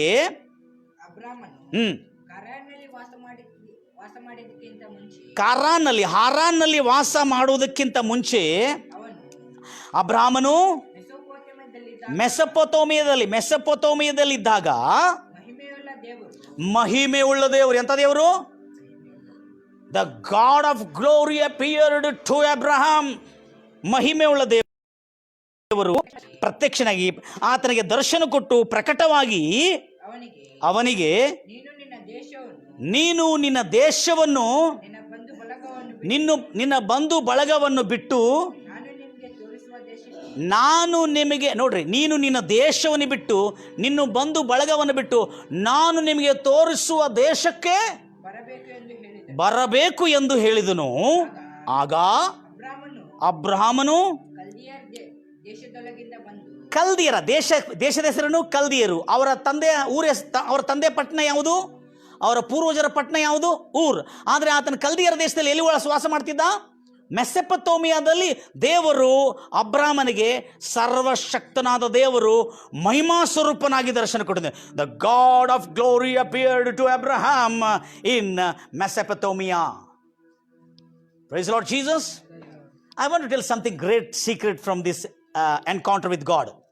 ದೇವರೊಂದಿಗೆ ಆತನ ಭೇಟಿ, ದರ್ಶನ ಆಗಿದ್ದ ವಿಷಯದಲ್ಲಿ ನಾನು ಮಾತಾಡಬೇಕೆಂಬುದಾಗಿ ಬಯಸ್ತಾ ಇದ್ದೇನೆ. ಸರ್ವಶಕ್ತನಾದ ದೇವರು. ಈಗ ಯಾರೋ ಬಡವ ಅಥವಾ ಕಾಂಜಿ ಪಿಂಜಿ ಅವನು ಬಂದು ನಿಮ್ಮ ಮನೆ ಎದುರಿಗೆ ಬಂದು ಅವನು ಭಿಕ್ಷೆ ಬೇಳಿಗೆ ಬಂದಿರ್ತಾನೆ. ಅಮ್ಮ, ನೀನು ದೊಡ್ಡ ಶ್ರೀಮಂತವಾಗ್ತಿ, ನೀನು ದೊಡ್ಡ ಧನವಂತಳಾಗ್ತಿ, ನಿನ್ನ ಮಕ್ಕಳು ಚೆನ್ನಾಗಿರ್ತಾರೆ, ನಿನಗೆ ಯಾವ ಕೊರತೆ ಆಗೋದಿಲ್ಲ ಅಂತೇಳಿ ಭಿಕ್ಷೆ ಬೇಡೋನು ಬಂದು ಹೇಳ್ತಾ ಇದ್ದಾನೆ. ನಿನಗೆ ಭಿಕ್ಷೆ ಬೇಡಿದ್ರೆ ನಿನಗೇ ಏನಿಲ್ಲ, ನೀನು ನಿನ್ನ ಭವಿಷ್ಯವನ್ನು ಹೇಳ್ತಿ, ನಿನ್ನ ಭವಿಷ್ಯವು ಭಾಳ ಉಜ್ವಲಕರವಾಗಿದೆ ಅಂತ ಹೇಳಿದ್ರೆ ನಿನ್ನ ಭವಿಷ್ಯ ಸರಿಯಾಗಿದೆಯಾ? ಹೇಳುವವನು ಭಿಕ್ಷೆ ಬೇಡ್ಕೋತ ಬಂದಿದ್ದಾನೆ. ಯಾರು? ಮಾಂತ್ರಿಕನು ಅಥವಾ ಜೋಯಿಷನು ಅಥವಾ ಮಾಟಗಾರನು. ಅವನು ಹೇಳ್ತಾ ಇದ್ದಾನೆ, ಅವನು ಹೇಳುವವನು ಭಿಕ್ಷಕನು. ಆದರೆ ಅವನು ಹೇಳ್ತಾನೆ, ನಿನ್ನ ಜೀವನ ಭಾಳ ದೊಡ್ಡದಾಗ್ತದೆ, ನೀನು ಧನವಂತನಾಗ್ತಿ ಅಂತ ಹೇಳಿದ್ರೆ ಯಾರು ನಂಬ್ತಾರ? ನೀನೊಂದು ಕೆಲಸ ಮಾಡು. ಆ ಗಲ್ಲಿಗೆ ಯಾರು ಬಂದಿದ್ದವನು, ನೀನೊಂದು ಕೆಲಸ ಮಾಡು, ನಿನ್ನ ದೇಶವನ್ನು ಬಿಟ್ಟು ನನ್ನ ರಾಜ್ಯಕ್ಕೆ ಬಾ ಅಂದರೆ ಯಾರು ಹೋಗ್ತಾರಾ? ಹೋಗುದಿಲ್ಲ. ಆದರೆ ನಾನು ಇಲ್ಲಿ ಕಂಡಿದ್ದೇನೆಂದರೆ ದ ಆಲ್ಮೈಟಿ ಗಾಡ್. ಎಲ್ಲರ ಆಲ್ಮೈಟಿ ಗಾಡ್, ಎಲ್ಲರ ಸರ್ವಶಕ್ತನಾದ ದೇವರು. ದೇವರು ಅಬ್ರಾಮನಿಗೆ ಯಾವ ರೀತಿಯಾಗಿ ಪ್ರಕಟವಾಗಿದನು? The vision of God, the encounter with Abraham. Abram ಜೊತೆಯಲ್ಲಿ ದೇವರು ಹೇಗೆ ಭೇಟಿಯಾದನು, ದೇವರು ಅಬ್ರಾಮನಿಗೆ ಹೇಗೆ ಪ್ರಕಟವಾಗಿರಬಹುದು? ನಾನು ಭಾಳ ಆಶ್ಚರ್ಯವಾಗಿದ್ದೇನೆ. ಯಾರೋ ಒಂದು ಮನುಷ್ಯ, ಒಂದು ದೊಡ್ಡ ಕಾಂಟ್ರಾಕ್ಟರ್ ನಿಮಗೆ ಪರಿಚಯ ಇದ್ದಿರ್ಬೋದು. ಆದರೆ ಆ ಕಾಂಟ್ರಾಕ್ಟರ್ ಕೂಡ ಮಾಮೂಲಿ ಕಾಂಟ್ರಾಕ್ಟರ್, ಭಾಳ ಸರಳವಾದಂಥ ಕಾಂಟ್ರಾಕ್ಟರ್. ಆತನಿಗೆ ಜಾಸ್ತಿ ಸಂಪತ್ತಿಲ್ಲ.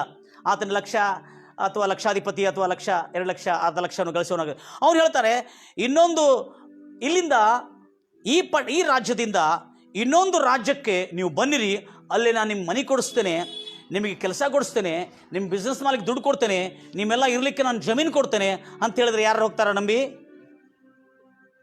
ಆ ಮನುಷ್ಯನಿಗೆ ಸರಿ ಜಾಗ ಇಲ್ಲ ದಾಂಡೇಲಿಯಲ್ಲಿ, ಅಂದರೆ ನಮ್ಮ ಪಟ್ಟಣದಲ್ಲಿ. ಆ ಮನುಷ್ಯನಿಗೆ ಸರಿ ಸ್ವಂತ ಮನಿ ಇಲ್ಲ. ಆ ಮನುಷ್ಯನ ಕರೆದ್ರೆ ಯಾರು ಹೋಗ್ತಾರ? ಅಂದರೆ ಇಲ್ಲಿ ಕರೆದಾತನು ಯಾರು?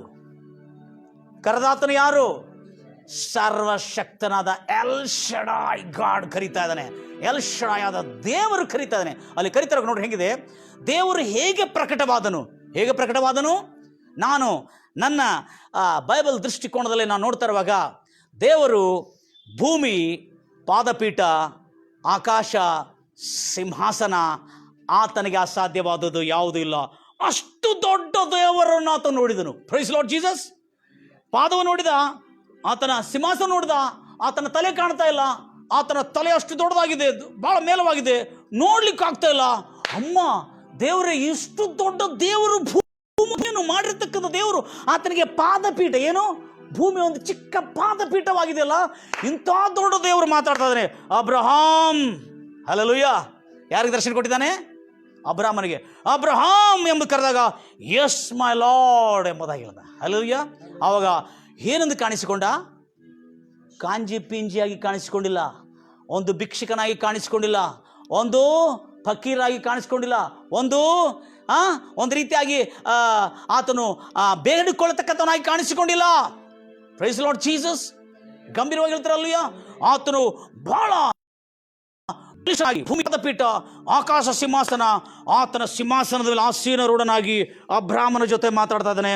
ಅಬ್ರಹಾಂ, ನಾನು ಹೇಳುವ ದೇಶಕ್ಕೆ ನೀನು ಹೋಗು ಎಂದು ಹೇಳಿದ ಕೂಡಲೇ ಆತನ ಪಾದದ ಕೆಳಗೆ ಏನು ಕಾಣ್ತಾ ಇದೆ? ಪೃಥ್ವಿ ಚಿಕ್ಕದಾಗಿ ಕಾಣ್ತಾ ಇದೆ, ಪಾದಪೀಠವಾಗಿ ಕಾಣ್ತಾ ಇದೆ. ಗಂಭೀರವಾಗಿ ಪೀಠವಾಗಿ ಕಾಣ್ತಾ ಇದೆ. ಆತನು ಭಿಕ್ಷುಕನಾಗಲ್ಲ, ಒಂದು ಯಾರ ಕಡು ಬಡವನಾಗಲ್ಲ. ಆತನು ಅಬ್ರಾಹ್ಮನಿಗೆ ದೇವರ ಪಾದದ ಕೆಳಗೆ ಪಾದಪೀಠ, ಪೃಥ್ವಿ ಕಾಣಿಸ್ತಾ ಇದೆ. ಅದರೊಳಗೆ ಹೇಳ್ತಾ ಇದ್ದಾನೆ, ನಾನು ಹೇಳುವ ದೇಶಕ್ಕೆ ನೀನು ಬಂದರೆ ಆ ದೇಶವನ್ನು ನಿನಗೆ ಸ್ವಾಸ್ಥ್ಯವಾಗಿ ಕೊಡ್ತೀನಿ ಎಂಬುದಾಗಿ ಹೇಳಿದ್ದಾನೆ. ಲಕ್ಷಾಂತರ ಎಕರೆಗಳಿರ್ತಕ್ಕಂಥ ಜಮೀನನ್ನು, ನೆಲವನ್ನು, ಸ್ಥಳವನ್ನು ನಾನು ನಿನಗೆ ಕೊಡ್ತೀನಿ ಎಂಬುದಾಗಿ ಹೇಳಿದನು. Praise Lord Jesus. ಗಂಭೀರವಾಗಿ ಹೇಳ್ತೀರಲ್ವಯ್ಯ ದೇವ್ರ ಮಕ್ಕಳೇ. ನಾನು ಯಾಕೆ ಹೇಳ್ತಾ ಇದ್ದೇನೆ ಮಾತು? ಅಬ್ರಾಹ್ಮನಿಗೆ ದೇವರು ದರ್ಶನ ಕೊಟ್ಟಾಗ, ಅಷ್ಟು ಅದ್ಭುತವಾದಂಥ ದರ್ಶನ ಕೊಟ್ಟಾಗ, ನೀನು ಈ ದೇಶವನ್ನು ಬಿಟ್ಟು ನಾನು ಹೇಳೋ ದೇಶಕ್ಕೆ ಬಂದಿರುವಾಗ ಆತನು ಎದ್ದು ಬಂದಿದ್ದ ಕಾರಣ ಏನಂದರೆ, ಆತನು ನೋಡಿರ್ತಕ್ಕಂಥ ದೇವರು ಯಾರು ಗೊತ್ತಿದೆ? ಸರ್ವಶಕ್ತನಾದ ದೇವರು, ಭೂಮಿ ಆಕಾಶಗಳನ್ನು ಉಂಟು ಮಾಡಿರ್ತಕ್ಕಂಥ ದೇವರು, ಬೆಳ್ಳಿ ಬಂಗಾರು ನಾಣ್ಯಗಳು ಆತನ ಪಾದಪೀಠವಾಗಿರ್ತಕ್ಕಂಥ ದೇವರು, ಸಿಂಹಾಸನ ಆಕಾಶ ಸಿಂಹಾಸನವಾಗಿದ್ದ ದೇವರು, ಸೂರ್ಯ ಚಂದ್ರ ನಕ್ಷತ್ರಗಳು ವಿಶ್ವ ಮಂಡಲದಲ್ಲಿ ಆತನ ಆಸೀನನಾಗಿ ಮಾತಾಡ್ತಾ ಇದ್ದಾನೆ. ಅಬ್ರಾಹ್ಮನೇ, ನಾನು ಹೇಳುವ ದೇಶಕ್ಕೆ ನೀನು ಹೊರಟು ಅಂತ ಹೇಳುವಾಗ ಅಬ್ರಾಮ್ ಎಸ್ ಮೈ ಲಾರ್ಡ್ ಎಂಬುದಾಗಿ ಹೋಗಿದ್ದಾನೆ. ಗಂಭೀರವಾಗಿ ಹೇಳ್ತೀರಲ್ಲಯ್ಯ. ಆಗ ನಾನು ಕಂಡುಕೊಂಡಿದ್ದೇನೆ ಅಂದರೆ, ಈ ದೃಶ್ಯವಾದ ದೇವರು ಅದೃಶ್ಯವಾದ ದೇವರನ್ನು ನೋಡಿ ನಡೆದ ಆತನ ಇದ್ದನು. ಎಂಥವನು? ಅದೃಶ್ಯವಾದ ದೇವರು ಆತನಿಗೆ ಕಂಡು ಬಂದಾಗ, ಇಂಥ ಸರ್ವಶಕ್ತನಾದ ದೇವರನ್ನು ನಾನು ನೋಡಿಬಿಟ್ಟಿದ್ದೇನಲ್ಲ, ನನ್ನ ಮನೆಯೇನು, ನನ್ನ ಕುಟುಂಬ ಏನು, ನನ್ನ ಕಡೆ ಏನೂ ಇಲ್ಲ, ನಾನೊಂದು ವಿಗ್ರಹಗಳನ್ನು ರೂಪಿಸಿಕೊಂಡು ಕೆಲಸ ಮಾಡ್ತಾ ದುಡಿತಾ ಇರ್ತಕ್ಕಂಥನು, ನಾನೊಂದು ನಾನೊಂದು ವಿಗ್ರಹಾರಾಧಕರಾಗಿದ್ದೇನೆ, ಇಂಥ ಸಣ್ಣವನಿಗೆ ಇಷ್ಟು ದೊಡ್ಡ ದೇವರು ಕರೀತಾ ಇದ್ದಾರೆ ಅಂತ ಹೇಳ್ಕೊಂಡು ಆ ದೇವರ ಸ್ವರೂಪವನ್ನು, ಆ ದೇವರ ಆ ಒಂದು ಮಹಿಮಾ ಸ್ವರೂಪ, ಅದಕ್ಕಾಗಿ the God of glory appeared to him. ಎಲ್ಲ ಹೇಳಿದ್ರೆ ಗಾಡ್ ಆಫ್ ಗ್ಲೋರಿ, ಮಹಿಮೆಯ ದೇವರು ಯಾರಿಗೆ ದರ್ಶನ ಕೊಟ್ಟನು? ಮಹಿಮೆ ಅನ್ನೋ ಪದ ಬಹಳ ದೊಡ್ಡ ಪದವಾಗಿದೆ. ಏನಾಗಿದೆ? ಮಹಿಮೆ ಅನ್ನೋ ಪದ ಬಹಳ ದೊಡ್ಡ ಪದವಾಗಿದೆ. ಅದು ಗಂಭೀರವಾಗಿ ಹೇಳ್ತಾರಲ್ವಯ್ಯ, ಬಹಳ ದೊಡ್ಡ ಪದವಾಗಿದೆ. ಅದು ಬಹಳ ಅದ್ಭುತವಾದಂಥ ಪದವಾಗಿದೆ. ಅದು ಯಾಕೆಂದರೆ ಮಹಿಮೆಯಲ್ಲಿ ಇದ್ದಾಗಲೇ ಅವ್ರು ನೋಡ್ತಾರೆ. ಒಂದು ಅರಸನ ಮಹಿಮೆ ಏನಂದರೆ ಆತನು ಕೂತ್ಕೊಳ್ತಕ್ಕಂಥ ಅದ ಮಹಿಮೆ ಅನ್ನೋ ಗ್ಲೋರಿ ಅನ್ನೋ ಪದಕ್ಕೆ ನಿಜವಾದ ಅರ್ಥ ಏನಂದರೆ ಅವನಿಗಿರ್ತಕ್ಕಂಥ ಪ್ರಭಾವ, ಅವನಿಗಿರ್ತಕ್ಕಂಥ ಶಕ್ತಿ, ಅವನಿಗಿರ್ತಕ್ಕಂಥ ಸಾಮರ್ಥ್ಯ, ಅವನಿಗಿರ್ತಕ್ಕಂಥ ಆ ಭಾರವಾದಂಥ ಆತನ ಪ್ರಭುತ್ವ. ಹಲ್ಲೆಲೂಯಾ. ಅದಕ್ಕಾಗಿ ಗ್ಲೋರಿ ಅಂದರೆ ವೇಟ್ ಅಂದರೆ ವಜನ್ ಅಂತ ಹೇಳ್ತೇವೆ. ಇನ್ನೊಂದು ಮಾತಲ್ಲಿ ಹೇಳಬೇಕಾದ್ರೆ ಅದರ ಭಾರ. ಅಪ್ಪ, ಅವನ ಮಾತಿನಲ್ಲಿ ಬಹಳ ವಜನ್ ಇದೆಯಪ್ಪ, ಭಾಳ ಭಾರ ಇದೆಯಪ್ಪ, ಅವನ ಮಾತಲ್ಲಿ ಭಾಳ ಪವರ್ ಇದೆಯಪ್ಪ ಹೇಳ್ತಿಲ್ಲ. ಅದೇ ರೀತಿಯಲ್ಲಿ ಗ್ಲೋರಿ ಎಂಬ ಪದಕ್ಕೆ ಅರ್ಥ. ಅದಕ್ಕಾಗಿ ಮಹಿಮೆಯ ದೇವರು ಯಾರಿಗೆ? ಮಹಿಮೆಯ ದೇವರು ಅಬ್ರಾಹ್ಮನಿಗೆ ಪ್ರತ್ಯಕ್ಷನಾದನಂದ್ರೆ ಅರ್ಥ ಏನು? ಅಬ್ರಾಹ್ಮನಿಗೆ ದೇವರು ಹೇಗೆ ಕಾಣಿಸ್ಕೊಂಡನು? ಭೂಮಿ ಪಾದಪೀಠ, ಆಕಾಶ ಸಿಂಹಾಸನ, ಆತನ ಕೈಕಾಲುಗಳು, ಆತನಿಗಿರ್ತಕ್ಕಂಥ ಸ್ವರೂಪವನ್ನು ನೋಡಿದನೆ, ಇಂಥ ದೇವರು ಇದಕ್ಕಿಂತ ಸರ್ವಶಕ್ತಿ ಭೂಲೋಕದಲ್ಲಿ ಯಾರೂ ಇಲ್ಲ. ಅಯ್ಯೋ, ದೇವರು ಇಷ್ಟು ದೊಡ್ಡವನಾಗಿರ್ತಾನ, ಇಷ್ಟು ಬಲಿಷ್ಠನಾಗಿರ್ತಾನೆ, ಇಷ್ಟು ಪವರ್ಫುಲ್ ಆಗಿರ್ತಾನೆ, ಈತನ ಮುಂದೆ ಯಾರ ಸಾಮರ್ಥ್ಯವೂ ನಡೆಯುವುದಿಲ್ಲ. ಇದು ಪರಲೋಕದ ಪ್ರಭುತ್ವ ಆತನ ಸಮ್ಮುಖದಲ್ಲಿ ಇಳಿದು ಬಂದಿತ್ತು. Praise Lord Jesus. ಅದಕ್ಕಾಗಿ ಗಾಡ್ ಆಫ್ ಗ್ಲೋರಿ ಅನ್ನೋ ಪದ ಒಂದು ಅರಸರಿಗೆ ಕೊಡಲಾಗ್ತದೆ. ಈ ಗ್ಲೋರಿ ಅನ್ನೋ ಪದ ಹೆಚ್ಚಾಗಿ ಇದು ಮತವಾದಂಥ ಪದ. ಎಂಥ ಪದ ಅಲ್ಲ, ಮತ ಸಂಬಂಧವಾದಂಥ ಪದ ಅಲ್ಲ. ಇದು ಅರಸರಿಗೆ ಕೊಡತಕ್ಕಂಥ, ಅರಸರ ವ್ಯವಸ್ಥೆಯಲ್ಲಿ ಉಪಯೋಗ ಮಾಡತಕ್ಕಂಥ ಪದವಾಗಿದೆ. ಗಂಭೀರವಾಗಿ ಹೇಳ್ತಿರಲ್ವಿಯ. ಅದಕ್ಕಾಗಿ ಅರಸರು ತನ್ನ ಮಹಿಮೆ, ಅವರ ಮಹಿಮೆ ಹೇಗಿರುತ್ತೆ ಅಂತ ಗೊತ್ತಿದೆ. ಅವರು ಕೂತಿರ್ತಕ್ಕಂಥ ಸಿಂಹಾಸನ ಮತ್ತು ಅವರ ಪ್ರಜೆಗಳು, ಅವರ ಸುತ್ತಲೂ ಇರ್ತಕ್ಕಂಥ ಸೆಕ್ಯೂರಿಟಿ, ಸೈನ್ಯ ಸಮೂಹವನ್ನು ನೋಡಿರುವಾಗ ಎಂಥ ದೊಡ್ಡ ವ್ಯಕ್ತಿಯಪ್ಪ ಆಯ್ತನು. ಹಲ್ಲೆಲೂಯಾ. ಈಗ ಅದನ್ನೇ ಸಮಯದಲ್ಲಿ ಯಾರೋ ಒಬ್ಬ ಮನುಷ್ಯ ಬಂದು ನಿಮ್ಗೆ ಹೇಳ್ತಾನೆ, ನೀವು ಈ ಊರಿಗೆ ಬರ್ರಿ, ನಾನು ನಿಮಗೆ ಕೆಲಸ ಕೊಡಿಸ್ತೇನೆ, ನಿಮ್ಮನ್ನು ದೊಡ್ಡ ಸ್ಥಿತಿಗೆ ತರ್ತೇನೆ, ನಾನು ನಿಮ್ಮನ್ನು ಉನ್ನತವಾದ ಸ್ಥಿತಿಗೆ ತರ್ತೀನಿ ಎಂಬುದಾಗಿ. ಆದರೆ ಇನ್ನೊಂದು ಮನುಷ್ಯ ಬರ್ತಾನೆ, ಅವನು ದೊಡ್ಡ BMW ಕಾರ್ನಲ್ಲಿ ಬಂದು, ಹಿಂದೆ ಮುಂದೆ 2-3 ಪೊಲೀಸ್ ವ್ಯಾನ್ಗಳು, ಆತನ ಅಕ್ಕಪಕ್ಕದಲ್ಲಿ 10-15 ಬ್ಲ್ಯಾಕ್ ಕ್ಯಾಟ್ಸ್ ಕಮಾಂಡರ್ಸ್ಗಳು ಮತ್ತು ಆತನಿಗೆ ಬಾಡಿಗಾರ್ಡ್ಸ್ಗಳು ಇದ್ದು, ಆತನ ದೊಡ್ಡ BMW ಕಾರ್ನಲ್ಲಿ ಇಳಿದು ನಿಮ್ಮ ಕಡೆ ಬಂದು ಮಾತಾಡುವಾಗ ನಿಮಗೆ ಹೇಗೆ ಅನಿಸ್ತದೆ? ಎಂಥ ದೊಡ್ಡ ವ್ಯಕ್ತಿ ನನ್ನ. ಆತನ ವಿಷಯದಲ್ಲಿ ನಿಮ್ಮ ಪರಿಚಯ ಇದ್ದಿರ್ಬೋದು. ಈತನು ಬಹಳ ದೇಶದಲ್ಲಿ ಬಹಳ ದೊಡ್ಡ ಧನವಂತನು, ಬಲವಂತನು ಮತ್ತು ಜ್ಞಾನವಂತನು ಎಂಬುದಾಗಿ ಗೊತ್ತಿರ್ಬೋದು. ಹಲ್ಲೆಲೂಯಾ. ಆಗ ಅವನು ಹೇಳ್ತಾನೆ, ನೀವೆಲ್ಲರೂ ನನ್ನ ಜೊತೆಯಲ್ಲಿ ಬರ್ರಿ, ನಾನು ಹೇಳುವ ದೇಶಕ್ಕೆ ಬರ್ರಿ, ನಾನು ನಿಮ್ಮನ್ನು ಉನ್ನತ ಸ್ಥಿತಿಗೆ ತರ್ತೇನೆ, ನಿಮ್ಮನ್ನು ಗ್ರೇಟ್ ಜನಾಂಗವಾಗಿ ಮಾಡ್ತೇನೆ. ಅಂದರೆ ನೀವೇನು ಮಾಡ್ತೀರಿ? ಹೋಗ್ತೀರೇನಿಲ್ಲ? ಯಾಕೆ? ಅವನ ಗ್ಲೋರಿ ನೋಡಿದ್ರಿ. ಏನು ನೋಡಿದ್ರಿ ನೀವು? ಗ್ಲೋರಿ. ಅದಕ್ಕೆ ಗ್ಲೋರಿ ಅಂತ ಹೇಳ್ತಾರೆ. ಅವನು ಬಂದಿರತಕ್ಕಂಥ ಕಾರು ಸುಮಾರು 30 ಕೋಟಿ 40 ಕೋಟಿ ರೋಲ್ಸ್ ರಾಯಲ್ ಅಂತಿರ್ಬೋದು, ಅಥವಾ ಅಂತ ಒಂದು ಕಾರ್ನಲ್ಲಿ ಬಂದು ಅನೇಕ ಸೆಕ್ಯೂರಿಟಿ ಗಾರ್ಡ್ಸ್ಗಳು, ಆತನ ಅಕ್ಕಪಕ್ಕದಲ್ಲಿರ್ತಕ್ಕಂಥ ಏನು ಬಾಡಿ ಗಾರ್ಡ್ಸ್ಗಳು, ಅವರು ಗನ್ಮ್ಯಾನ್ಸ್ಗಳು ಎಲ್ಲ ನೋಡಿದ ಕೂಡಲೇ ನಾವೆಲ್ಲ ಅಪ್ಪ, ಇಂಥ ಗನ್ಮ್ಯಾನ್ಗಳು ಹೊಂದಿರತಕ್ಕಂಥ, ಇಂಥ ಅಕ್ಕಪಕ್ಕದಲ್ಲಿ ಸೈನ್ಯ ಸಮೂಹ ಹೊಂದಿರತಕ್ಕಂಥ ವ್ಯಕ್ತಿ ನನ್ನ ಮನೆಗೆ ಬರ್ತಾ ಇದ್ದಾನಲ್ಲ, ನನ್ನೊಟ್ಟಿಗೆ ಮಾತಾಡ್ತಾ ಇದ್ದಾನೆ ಅಂದರೆ ನಿಮ್ಗೆ ಎಷ್ಟು ಹೆಮ್ಮೆಕರವಾಗಿರ್ತದೆ. ಹಲ್ಲೆಲೂಯಾ. ಆವಾಗ ಹೇಳ್ತಾನೆ, ಆವಾಗ ಅಂಥವನು ಹೇಳಿರುವಾಗ ನೀವು ಬನ್ನಿರಿ, ನಾನು ನಿಮ್ಮನ್ನು ದೊಡ್ಡ ಜನಾಂಗವಾಗಿ ಮಾಡ್ತೇನೆ, ನಿಮ್ಮನ್ನು ಶ್ರೀಮಂತರಾಗಿ ಮಾಡ್ತೇನೆ, ನನ್ನ ಕಡೆ ಇರುವ ಜಮೀನು ಅದರಲ್ಲಿ ವ್ಯವಸಾಯ ಮಾಡ್ಕೊಳ್ರಿ, ನೀವು ಬದುಕ್ರಿ, ನೀವು ದೊಡ್ಡ ಜನಾಂಗವಾಗಿರಿ ಎಂಬುದಾಗಿ ಹೇಳಿರುವಾಗ ನೀವು ಅವ್ರ ಮಾತನ್ನು ಕೇಳ್ತೀರಿ. ಆದರೆ ನಾನು ಅದೇ ಹೇಳ್ತಾನೆ, the God of glory appeared to Abraham and his name was almighty God. ಈ ಗ್ಲೋರಿ ಅನ್ನೋ ಪದ ಒಂದು ಸಿಂಹಾಸನ ಆಸೀನ ರೂಢನಾಗಿರ್ತಕ್ಕಂಥ ಒಂದು ರಾಜಕೀಯ ಪದವಾಗಿದೆ. ಯಾವುದು? ರಾಜರ ವ್ಯವಸ್ಥೆಗೆ ಸಂಬಂಧಪಟ್ಟಿರ್ತಕ್ಕಂಥ ಪದವಾಗಿದೆ. ಆದ ಕಾರಣ ಅಬ್ರಾಮನು ಭೂರಾಜನಾಗಿರ್ತಕ್ಕಂಥ, ವಿಶ್ವದಲ್ಲಿರ್ತಕ್ಕಂಥ ಎಲ್ಲ ಸೂರ್ಯ ಚಂದ್ರ ನಕ್ಷತ್ರಗಳಿಗೆ ಒಡೆಯನಾಗಿರ್ತಕ್ಕಂಥ ಎಲ್ ಶಡಾಯಾದ ದೇವರು ಅಬ್ರಾಮನು ನೋಡಿರುವಾಗ ಆತನು ದಂಗಾದ್ಬಿಟ್ಟನು, ಆತನು ಸ್ತಬ್ಧನಾದನು, ಶಾಕ್ ಆದನು. ಹೇಳಿದನು, ಈಗ ಸುವಾರ್ತೆ ಯಾರು ಹೇಳ್ತಾ ಇದ್ದಾರೆ? ಯಾರೋ ಕಾಂಜಿ ಪಿಂಜಿನ ಹೇಳಿದ್ರೆ ನಾವು ಕೇಳ್ತೀವ? ಅದೇ ಒಂದು ದೊಡ್ಡ ಶ್ರೀಮಂತನಾಗಿ ಬಂದು ಕೂಡ ಹೇಳಿದ ಆ ಸುವಾರ್ತೆಗೆ ಏನಿರ್ತದೆ? ದಮ್ ಇರ್ತದೆ. ಅದಕ್ಕಾಗಿ ಇಲ್ಲಿ ಸರ್ವಶಕ್ತನಾದ ದೇವರು ಆದಿಕಾಂಡ 12ನೇ ಅಧ್ಯಾಯದಲ್ಲಿ ನಾವು ನೋಡ್ತಾ ಇದ್ದೇವೆ. ದೇವರು ಹೇಳ್ತಾ ಇದ್ದಾರೆ, get out from your country. ಏನು ಹೇಳ್ತಾ ಇದ್ದಾನೆ? ನಿನ್ನ ದೇಶದಿಂದ ಹೊರಗೆ ಬಾ, ನೀನು ಬಾ. ಯಾರ ಹೊರಗೆ ಹೋಗ್ತಾರಾ? ಮಾಮೂಲಿ ವ್ಯಕ್ತಿ ಹೇಳಿದ್ರೆ, ಸಾಧಾರಣವಾದ ವ್ಯಕ್ತಿ ಹೇಳಿದ್ರೆ. ಆದರೆ ಒಂದು ದೊಡ್ಡ ಭೂಪರಗಳನ್ನು ಉಂಟು ಮಾಡಿರ್ತಕ್ಕಂಥ ಸರ್ವೇಶ್ವರನ ಸಿಂಹಾಸನಾಸೀನ, ಆ ಗ್ಲೋರಿ ಅನ್ನೋ ಪದದಿಂದ ನನಗೆ ಅರ್ಥ ಆಯಿತು ದೇವರ ಅಬ್ರಾಹ್ಮನಿಗೆ ಹೇಗೆ ಕಾಣಿಸಿಕೊಂಡನೆಂಬುದಾಗಿ. Price Lord Jesus. ಸರ್ವಶಕ್ತ ಪದದಿಂದ ನನಗೆ ಅರ್ಥ ಆಯಿತು, ಎಲ್ ಶಡಾಯ್ ಎಂಬುದಾಗಿ ನಾನು ಕಾಣಿಸಿಕೊಂಡಿದ್ದೇನೆ, ಅವರಿಗೆ ಸರ್ವಶಕ್ತನಾಗಿ ಕಾಣಿಸಿಕೊಂಡಿದ್ದೇನೆ. ಆ ನೋಡಿರುವ ಆ ದರ್ಶನ, ಆ ದೃಶ್ಯ, ಆತನ ಪ್ರಭಾವ, ಆತನ ಮಹಿಮೆ. ಈಗ ನಾನು ಹೇಳ್ತಾ ಇದ್ದೇನೆ, ದೇವರು ಸಾವಿರಾರು ಲಕ್ಷಾಂತರ ಕೋಟ್ಯಾಂತರ ದೇವದೂತರ ಸೈನ್ಯ ಸಮೂಹದಲ್ಲಿ ವಾಸವಾಗಿದ್ದಾನೆ. ಹಲ್ಲೆಲೂಯಾ. ಇಲ್ಲೇ ಖಾಲಿ ಒಂದು BMW ಕಾರ್, ಅದರ ಹಿಂದೆ 2-3 ಪೊಲೀಸ್ ವ್ಯಾನ್ಗಳು ಮತ್ತು ಅದರ ಪಕ್ಕದಲ್ಲಿ ಒಂದು 10 ಬ್ಲ್ಯಾಕ್ ಕ್ಯಾಟ್ಸ್ಗಳು, ಕಮಾಂಡರ್ಸ್ಗಳು, ಬಾಡಿ ಗಾರ್ಡ್ಸ್ಗಳಿದ್ದಾಗ ಅಬ್ಬಾಯಿತನು ಎಷ್ಟು ದೊಡ್ಡ ವ್ಯಕ್ತಿ ಎಂಬುದಾಗಿ ನಾವು ನೋಡ್ತಾ ಇದ್ದೇವೆ. Praise Lord Jesus. ಗಂಭೀರವಾಗಿ ಹೇಳ್ತಾರಲ್ವಯ್ಯ, ಎಷ್ಟು ದೊಡ್ಡ ವ್ಯಕ್ತಿ ಎಂಬುದಾಗಿ ಹೇಳ್ಕೊಳ್ತೇವೆ. ಆದರೆ ನಾವಿಲ್ಲಿ ಗಮನಿಸತಕ್ಕಂಥದ್ದು ಏನು ಗೊತ್ತಿದೆ? ಎಂಥ ಒಂದು ದರ್ಶನ ನೋಡಿರ್ಬೋದು. ಆತನು ದೇವರ ದರ್ಶನವನ್ನು ನೋಡಿದ ಕೂಡಲೇ ಅಯ್ಯೋ ದೇವರು ದೇವದೂತರ ಸಮೂಹದ ಮಧ್ಯದಲ್ಲಿ, ಲಕ್ಷಾಂತರ ಕೋಟ್ಯಾಂತರ ದೇವದೂತರ ಸಮೂಹ ಮಧ್ಯದಲ್ಲಿ ಆಸೀನಾರೂಢನಾಗಿದ್ದು, ಭೂಮಿ ಪಾದಪೀಠ ಆಕಾಶ ಸಿಂಹಾಸನ ಕೋಟಿ ಕೋಟ್ಯಾಂತರ ದೇವದೂತಗಳ ಮಧ್ಯದಲ್ಲಿ ಸಮೂಹದಲ್ಲಿ ಆಸೀನಾರೂಢನಾಗಿರ್ತಕ್ಕ ದೇವರು ಮೇಘದಲ್ಲಿ, ಎಂಥ ವಾಹನದಲ್ಲಿ? ಮೇಘದಲ್ಲಿ ಆಸೀನಾರೂಢನಾಗಿರ್ತಕ್ಕಂಥ ದೇವರು. ಗಂಭೀರವಾಗಿ ಹೇಳ್ತಿರಲ್ಲಯ್ಯ. ಅಂತ ಒಂದು ದೇವರು ಮಾತಾಡುವಾಗ ಯಾರಿಗೆ? ಅಬ್ರಾಮನಿಗೆ ಮಾತಾಡುವಾಗ, ಅಬ್ರಾಮನು ನನ್ನನ್ನು ದರ್ಶಿಸಿರುವುದಿರು, ನನ್ನನ್ನು ಕರೆದಾತನು ಬಹು ಬಲಿಷ್ಠನು. ಹಲ್ಲೆಲೂಯಾ. ನನ್ನನ್ನು ಕರೆದಾತನು ಬಹು ಬಲಿಷ್ಠನು, ಆತನಿಗೆ ಅಸಾಧ್ಯವಾದದ್ದು ಯಾವುದೂ ಇಲ್ಲ. ನಿನ್ನ ಜನಾಂಗವನ್ನು ದೊಡ್ಡ ಜನಾಂಗವನ್ನು ಮಾಡ್ತೀನಿ. ಅವನು ನೋಡಿದ್ರೆ ಎಷ್ಟು ವಯಸ್ಸಿತ್ತು ಅವಾಗ? 75 ವಯಸ್ಸಿತ್ತು ಆತನಿಗೆ. ಅಬ್ರಾಮನಿಗೆ ಮೆಸೊಪೊತಾಮಿಯಾದಿಂದ ದೇವರು ಮೆಸೊಪೊತಾಮಿಯಾದಲ್ಲಿ ದರ್ಶನ ಕೊಟ್ಟನು. ನಾನು ಯಾಕೆ ಹೇಳ್ತಾ ಇದ್ದೆ ಅಂದರೆ, ನಾವು ಭಾಳ ಸಲ ಹೇಳ್ತೇವೆ, ದೇವರು ಅಬ್ರಾಮನಿಗೆ ಹೇಳಿದ ಕೂಡಲೇ ಅಬ್ರಾಮನ ಬಿಟ್ಟು ತನ್ನ ದೇಶವನ್ನು ಬಿಟ್ಟು ಹೊರಗೆ ಬಂದ. ಹೆಂಗೆ ಬರ್ತಾನೆ ರೀ ಹೊರಗೆ? ಹೇಗೆ ಬರ್ತಾನೆ ಹೊರಗೆ ಆತನು?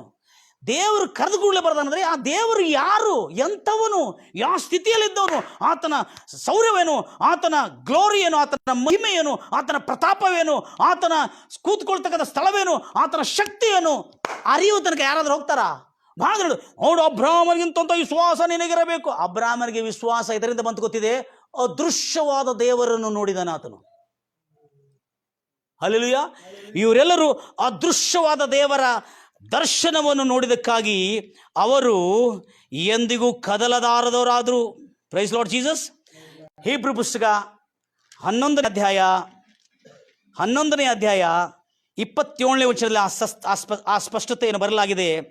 ಇವರೆಲ್ಲರೂ ನಮ್ಮ ಕಣ್ಣಿಗೆ ಕಾಣಲಾರದ ಒಂದು ಅದೃಶ್ಯವಾದ ಲೋಕವನ್ನು, ಅದೃಶ್ಯವಾದ ಪ್ರಭುತ್ವವನ್ನು, ಅದೃಶ್ಯವಾದ ಸಿಂಹಾಸನವನ್ನು, ಅದೃಶ್ಯವಾದ ದೇವರನ್ನು ಆತನು ನೋಡಿದನು. ಅದಕ್ಕಾಗಿ ನೋಡಿ ನಂಬೋದಕ್ಕಿಂತ ನೋಡದೆ ನಂಬೋದನ್ನು ಎಷ್ಟೋ ಧನ್ಯನೆಂಬುದಾಗಿ ಹೇಳಲಾಗಿದೆ. ಆದರೆ ಅಬ್ರಾಮನು ಹೇಗೆ ನಂಬಿದನು? ನೋಡಿದನು. ಏನು ನೋಡಿದನು? ಅದೃಶ್ಯವಾದ ದೇವರು ಎಷ್ಟು ಮಹಾಪರಾಕ್ರಮಿ ಎಂಬುದಾಗಿ. Praise Lord Jesus. ಅದೃಶ್ಯನೆಂಬವನು ಮಹಾಪರಾಕ್ರಮಿ ಎಂಬುದಾಗಿ ಗಂಭೀರವಾಗಿ ಹೇಳ್ತಿರಲ್ವಯ್ಯ. ಅದಕ್ಕಾಗಿ ನೀವು ಅದನ್ನು ಗಮನ ಕೊಟ್ಟು ಕೇಳ್ಕೊಳ್ತೀರಿ. ದೇವರ ನಾಮಕ್ಕೆ ಮಹಿಮೆ ಉಂಟಾಗಲಿ.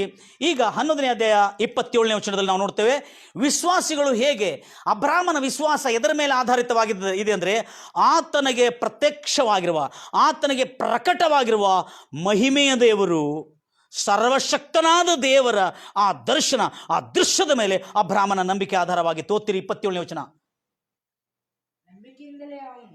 ನಂಬಿಕೆಯಿಂದಲೇ ಅವನು ಅರಸನ ರೌದ್ರಕ್ಕೆ ಭಯಪಡದೆ ಐಗುಪ್ತ ದೇಶವನ್ನು ಕೇರ್ಲೆಸ್ ಮಾಡಿ ತೊರೆದು ಬಿಟ್ಟನು. ಯಾಕೆ ಅಂದ್ರೆ ಅವನು ಅದೃಶ್ಯನಾಗಿರುವ ಆತನನ್ನು ದೃಷ್ಟಿಸೋನು ಎಂಬಂತೆ ದೃಢ ಚಿತ್ತನಾಗಿದ್ದನು. ಅದೃಶ್ಯ ಅಂದ್ರೆ ಗೊತ್ತಾಯ್ತಾ? ಕಣ್ಣಿಗೆ. ಈಗ ನಮ್ಮ ಮಧ್ಯದಲ್ಲಿ ಯಾರಿದ್ದಾರೆ? ಅದೃಶ್ಯವಾದ ದೇವರು ನಮ್ಮ ಮಧ್ಯದಲ್ಲಿದ್ದಾನೆ. ಈ ನಂಬಿಕೆಯಿಂದಲೇ ನಾವೆಲ್ಲ ಇಲ್ಲಿ ಸೇರಿ ಬಂದಿದ್ದೇವೆ. ಹಲ್ಲೆಲೂಯಾ. ಅದಕ್ಕಾಗಿ ಆ ಅದೃಶ್ಯವಾದ ದೇವರ ದರ್ಶನ ಯಾರಿಗಾಯ್ತು? ಅಬ್ರಾಮನಿಗೆ ಆಯಿತು. ಆ ಅದೃಶ್ಯವಾದ ದೇವರ ಸ್ವರೂಪ ಯಾರು ನೋಡಿದ್ರು? ಅಬ್ರಾಮನ್ ನೋಡಿದ್ರು. ಅದೃಶ್ಯವಾದ ದೇವರ ಮಹಿಮೆ ಯಾರು ನೋಡಿದ್ರು? ಅಬ್ರಾಮನ್ ನೋಡಿದನು. ಏನಂತ ಹೇಳಿದ್ರು? ಭೂಮಿ ಪಾದಪೀಠ ಆಕಾಶ ಸಿಂಹಾಸನ, ಆತನು ಎಷ್ಟು ದೊಡ್ಡ ದೇವರು, ಸರ್ವಶಕ್ತನು, ಆತನಿಗೆ ಸಮಾನನು ಈ ಲೋಕದಲ್ಲಿ ಯಾರೂ ಇಲ್ಲ, ನಿನ್ನಲ್ಲಿ ಯಾರೂ ಇಲ್ಲ. ಗಂಭೀರವಾಗಿ ಹೇಳ್ತಿರಲ್ವಯ್ಯ ದೇವರ ಮಕ್ಕಳೇ. ಅದಕ್ಕಾಗಿ ಈ ಬೈಬಲ್ ಅಧ್ಯಯನದಲ್ಲಿ ನಾವು ಕಂಡುಕೊಂಡಿದ್ದೇನೆಂದರೆ, ಮೊಟ್ಟ ಮೊದಲಾಗಿ ಸುವಾರ್ತೆ ಯಾರು ಯಾರಿಗೆ ಸಾರಿದರು? ಯಾರಿಗೆ ಸಾರಿದರು? ಸರ್ವಶಕ್ತನಾದ ದೇವರು, ಎಲ್ಶಡಾಯಾದ ದೇವರು ಅಬ್ರಾಮನಿಗೆ ಸಾರಿದನು.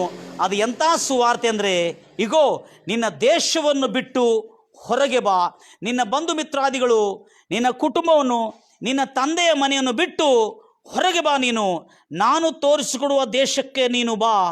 ಆಗ ನಾನು ನಿನ್ನನ್ನು ದೊಡ್ಡ ಜನಾಂಗವಾಗಿ, I will make you great nation, ನಾನು ನಿನ್ನನ್ನು ದೊಡ್ಡ ರಾಷ್ಟ್ರವಾಗಿ, and I will bless you, ನಾನು ನಿನ್ನನ್ನು ಆಶೀರ್ವದಿಸುವೆನು, ಹಾಗೂ ನಿನ್ನ ನಾಮವನ್ನು ಬಹು ದೊಡ್ಡ ನಾಮವನ್ನಾಗಿ ಮಾಡುತ್ತೇನೆ, ನಿನ್ನ ಹೆಸರನ್ನು ನಾನು ಗ್ರೇಟ್ ಮಾಡುತ್ತೇನೆ. ಏನು ಮಾಡ್ತೇನೆ? ಶ್ರೇಷ್ಠವಾದ ನಾಮವನ್ನು ಮಾಡ್ತೇನೆ. ಇದು ನೋಡ್ರಿ ಗಾಸ್ಪಲ್. ಸುವಾರ್ತೆ ಅಂದರೆ ಇದು. ನಾನು ನಿನ್ನ ನಾಮವನ್ನು ದೊಡ್ಡ ನಾಮವನ್ನಾಗಿ ಮಾಡ್ತೇನೆ ಮತ್ತು ಯು ಶಾಲ್ ಬಿ ಬ್ಲೆಸ್ಸಿಂಗ್, ನೀನು ಅನೇಕರಿಗೆ ಆಶೀರ್ವಾದ ನಿಧಿಯಾಗಿರ್ತಿ, ಅನೇಕ ಜನರಿಗೆ ದಾನ ಮಾಡುವ ಹಾಗಿರ್ತಿ. ತದನಂತರ ಅದಾದ ನಂತರ ನಾವು ನೋಡ್ತೇವೆ, I will bless those who curse you. Hello, are you listening me? ನಾನು ಫಾಲೋ ಮಾಡ್ತೀರಿ. ನಾನು ನಿನ್ನನ್ನು ಆಶೀರ್ವದಿಸೋರನ್ನ ನಾನು ಆಶೀರ್ವದಿಸ್ತೇನೆ. I will bless those who bless you, I will curse those who curse you. ನಿನ್ನನ್ನು ಆಶೀರ್ವದಿಸೋರನು ನಾನು ಆಶೀರ್ವದಿಸ್ತೇನೆ, ನಿನ್ನನ್ನು ಶಪಿಸೋರನು ನಾನು ಶಪಿಸುತ್ತೇನೆ. ಹಾಗೆ ನಿನ್ನಲ್ಲಿ ಅನೇಕ ರಾಜ್ಯ, ಭೂಲೋಕದ ಎಲ್ಲ, ಹಲೋ, ಒಂದಲ್ಲ, ಯಾವುದೋ ಒಂದಲ್ಲ, ಸ್ವಲ್ಪ ಅಲ್ಲ, ಭೂಲೋಕದ ಎಲ್ಲ ಕುಲಗಳು ನಿನ್ನಿಂದ ಆಶೀರ್ವದಿಸಲ್ಪಡುತ್ತಾರೆ ಎಂಬುದಾಗಿ ಎಲ್ ಶಡಾಯ್ ಆದ ದೇವರು, ಸರ್ವಶಕ್ತನಾದ ದೇವರು, ಸರ್ವೇಶ್ವರನಾದ ದೇವರು ಅಬ್ರಾಮನಿಗೆ ಆ ಸತ್ಯವನ್ನು ಪ್ರಕಟಿಸಿ, ಗಂಭೀರವಾಗಿ ಹೇಳ್ತಾರಲ್ವಿಯ, ಈ ಸುವಾರ್ತೆಯನ್ನು ಹೇಳಿದ ಕೂಡಲೇ ಅಬ್ರಾಮನ ಹೊರಗೆ ಬಂದ. ಯಾಕಂದ್ರೆ ಹೇಳಿದ್ದವನು ಯಾರು? ಸರ್ವಶಕ್ತನು. ಹೇಳಿದ್ದವನು ಎಂತವನು? ಮಹಿಮಾ ಸ್ವರೂಪನು, ಮಹಿಮೆಯಲ್ಲಿ ಆಸೀನರುಡನು. The God of glory appeared to Abraham. ಮಹಿಮಾ ದೇವರು ಅಬ್ರಾಮನಿಗೆ ಪ್ರತ್ಯಕ್ಷವಾದನು. ಸರ್ವಶಕ್ತನಾದ ದೇವರು ಅಬ್ರಾಮನಿಗೆ ಪ್ರತ್ಯಕ್ಷನಾಗಿರುವುದರಿಂದ ಇಂಥ ದೊಡ್ಡ ದೇವರ ದೃಶ್ಯವನ್ನು, ಅದೃಶ್ಯವಾದ ದೇವರನ್ನು ದೃಷ್ಟಿಸಿ ನೋಡಿರುವುದರಿಂದ, ಆತನಿಗೆ ಕಾಣಿಸಿಕೊಂಡಿರುವುದರಿಂದ, ಅದಕ್ಕಾಗಿ ಅಬ್ರಾಮನು ಧೈರ್ಯ ಮಾಡಿದನು. ತಾನು, ತನ್ನ ಕುಟುಂಬ ಮತ್ತು ತನ್ನ ಕುಟುಂಬದ ಸಹೋದರನ ಮಗನಾಗಿರ್ತಕ್ಕಂಥ ಲೋತನ ಕುಟುಂಬವನ್ನು ತೆಗೆದುಕೊಂಡು ಹೊರಬಂದನು. ಹೊರಬಂದು ಕೂಡಲೇ ಆಗಿರ್ತಕ್ಕಂಥ ಏನಂದರೆ, ಕಲ್ದಿಯರ ದೇಶದಲ್ಲಿರ್ತಕ್ಕಂಥ ಮೆಸೊಪೊತಾಮಿಯ ಪಟ್ಟಣದಿಂದ ಆತನು ಹೊರಬಂದು ಎಲ್ಲಿವರೆಗೆ ಬಂದ ಅಂದರೆ ಹಾರಾನ್ ಎಂಬ ದೇಶಕ್ಕೆ ಆತನು ಬಂದರು. ಎಲ್ಲ ಹೇಳ್ತೀರ ಅಲ್ಲೂಯ್ಯ? ಈ ಹಾರಾನ್ ಎಂಬ ದೇಶಕ್ಕೆ ಸುಮಾರು ಊರ್ ಎಂಬ ಪಟ್ಟಣದಿಂದ, ಅಂದರೆ ಕಲ್ದಿಯರ ದೇಶದಿಂದ ಸಾವಿರಾರು ಮೈಲುಗಳಷ್ಟು ದೂರ ಹಾರಾನ್ ಪಟ್ಟಣ ಇದೆ. ಹಾರಾನ್ ದೇಶ ಇದೆ. ಹಾರಾನಿನ ದೇಶದಲ್ಲಿ ಒಂದು ಪಟ್ಟಣ ಇದೆ. ಆ ಪಟ್ಟಣಕ್ಕೆ ಹಾರಾನ್ ಎಂಬುದಾಗಿ ಹೆಸರಿಡಲಾಗಿದೆ. ಆ ಹೆಸರು ಅವರ ರಿಲೇಷನ್, ಯಾರು? ಅಬ್ರಾಮನ ಸಂಬಂಧಿಯಾಗಿರ್ತಕ್ಕಂಥ ಹಾರಾನ್ ಆಗಿದ್ದಾನೆ. ಅಲ್ಲಿ ಅಬ್ರಾಮನಲ್ಲಿ ಕೆಲವ ಕಾಲವು ವಾಸ ಮಾಡಿದ. ಎಷ್ಟು ಕಾಲ? ಕೆಲವ ಕಾಲ ವಾಸ ಮಾಡಿದಕ್ಕಾಗಿ ಅಬ್ರಾಮನಲ್ಲಿ ಸಂಪತ್ತನ್ನು ಗಳಿಸಿದ. ಏನು ಗಳಿಸಿದ? ಎಲ್ಲಿ? ಹಾರಾನಲ್ಲೇ ಸಂಪತ್ತು ಗಳಿಸಿದ್ದಾನೆ.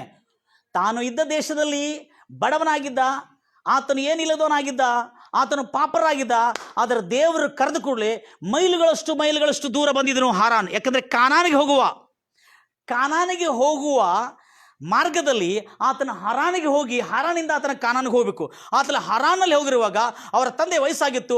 ಆದ ಕಾರಣ ಅಲ್ಲಿ ಕೆಲವ ಕಾಲ ಅಲ್ಲಿ ಉಳಿದುಕೊಂಡು ಅಲ್ಲಿ ಐಶ್ವರ್ಯನು, ಸಾಧಾರಣವಾದ ಐಶ್ವರ್ಯನು, ಆತನು ಸಂಪತ್ತನ್ನು ಗಳಿಸಿದನು. ಅದು ನಾವು ನೋಡ್ತೇವೆ. ಹಾರಾನ್ನಲ್ಲಿ ಆತನು ದೇವರ ಮಾತನುಸಾರವಾಗಿ ಪ್ರವೇಶ ಮಾಡೋದಕ್ಕಾಗಿ, ಅಲ್ಲಿ ನಡೆದು ಬಂದದಕ್ಕಾಗಿ ಆತನಿಗೆ ಏನು ಬಂತು? ಒಂದು ಐಶ್ವರ್ಯದ ಸೌಭಾಗ್ಯ ಸಿಕ್ಕಿತು. ಅದೇ ನಾವು ನೋಡೋಣ. ಆಗ ಮತ್ತು ದೇವರು ಹಾರಾನ್ನಲ್ಲಿ ಮಾತಾಡಿದಕ್ಕ ಆತನು ಹಾರಾನ್ ದೇಶವನ್ನು ಬಿಟ್ಟು ಬಂದನು. ಈಗ 12ನೇ ಅಧ್ಯಾಯ 4ನೇ ವಚನ. ಹಿ ಡಿಪಾರ್ಟೆಡ್ ಫ್ರಮ್ ದ ಊರ್. ಎಲ್ಲಿಂದ ಬಿಟ್ಟು ಬಂದನು? ಊರ್ ಎಂಬ, ಓದ್ರಿ 12ನೇ ಅಧ್ಯಾಯ 4ನೇ ವಚನ, ಆದಿಕಾಂಡ 12ನೇ ಅಧ್ಯಾಯ 4ನೇ ವಚನ. ಹೀಗೆ ಕರ್ತನು ತನಗೆ ಹೇಳಿದ ಪ್ರಕಾರ ಅಬ್ರಾಮನು ಹೊರಟು ಹೋದನು. ಲೋಟನು ಕೂಡ ಅವನ ಸಂಗಡ ಈಗ ಅಬ್ರಾಮನು ಹಾರಾನಿನಿಂದ ಹೊರಟಾಗ 75 ವರ್ಷದವನಾಗಿದ್ದ. ಯಾಕಂದರೆ ಅಬ್ರಾಮು ಕಲ್ದಿಯರ ದೇಶವನ್ನು ಬಿಟ್ಟು, ಕಲ್ದಿಯನಾಗಿರ್ತಕ್ಕಂಥ ಊರ್ ಎಂಬ ಆ ಒಂದು ದೇಶವನ್ನು, ಆ ಮೆಸೊಪೊತಾಮಿಯಾ ಎಂಬ ಪಟ್ಟಣವನ್ನು ಬಿಟ್ಟು ಆತನು ಹಾರಾನ್ ದೇಶಕ್ಕೆ ಬಂದನು. ಹಾರಾನ್ ದೇಶದಲ್ಲಿ ಕೆಲವ ಕಾಲ ಉಳಿದುಕೊಂಡನು. ಎಷ್ಟು ಕಾಲ? ಕೆಲವ ಕಾಲ ಆತನು ಉಳಿದುಕೊಂಡನು. ಗಂಭೀರವಾಗಿ ಹೇಳ್ತಾರಲ್ವಯ್ಯ?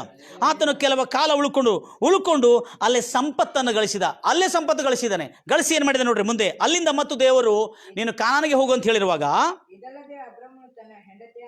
ಇದಲ್ಲದೆ ಅಬ್ರಾಮನು ತನ್ನ ಹೆಂಡತಿಯಾದ ಸಾರಾಯಳನ್ನು ತನ್ನ ಸಹೋದರನ ಮಗನಾದ ಲೋಟನನ್ನು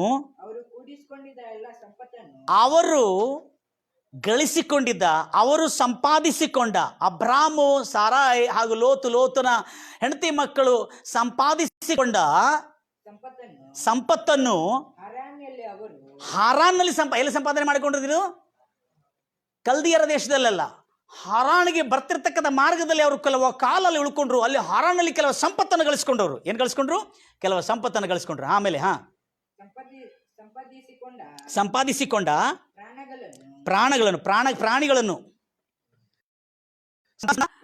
ಪ್ರಾಣಗಳಂತ ಹೇಳಲಾಗಿದೆ. ಅದು ಪ್ರಾಣಿಗಳು. ಆಕ್ಚುಲಿ ಪ್ರಾಣಿಗಳಂದ್ರೆ ಕತ್ತೆ ಮತ್ತು ಕುರಿ, ಮೇಕೆಗಳು ಇವೆಲ್ಲ ಗಳಿಸಿಕೊಂಡಿದ್ದಾನೆ. ಇದು ಎಲ್ಲಿ ಗಳಿಸ್ಕೊಂಡಾನೆ? ಹಾರಾನಲ್ಲಿ ಗಳಿಸ್ಕೊಂಡಿದ್ದಾನೆ. ತನ್ನ ಕಲ್ದೀಯರಾಗಿರ್ತಕ್ಕಂಥ ಊರಿನಲ್ಲಿ ಮೆಸೊಪೊತಾಮ್ಯದಲ್ಲಿ ಗಳಿಸ್ಕೊಂಡಿಲ್ಲ. ಹಾರಾನಲ್ಲಿ ಕೆಲವು ವರ್ಷಗಳಿದ್ದನಂತೆ.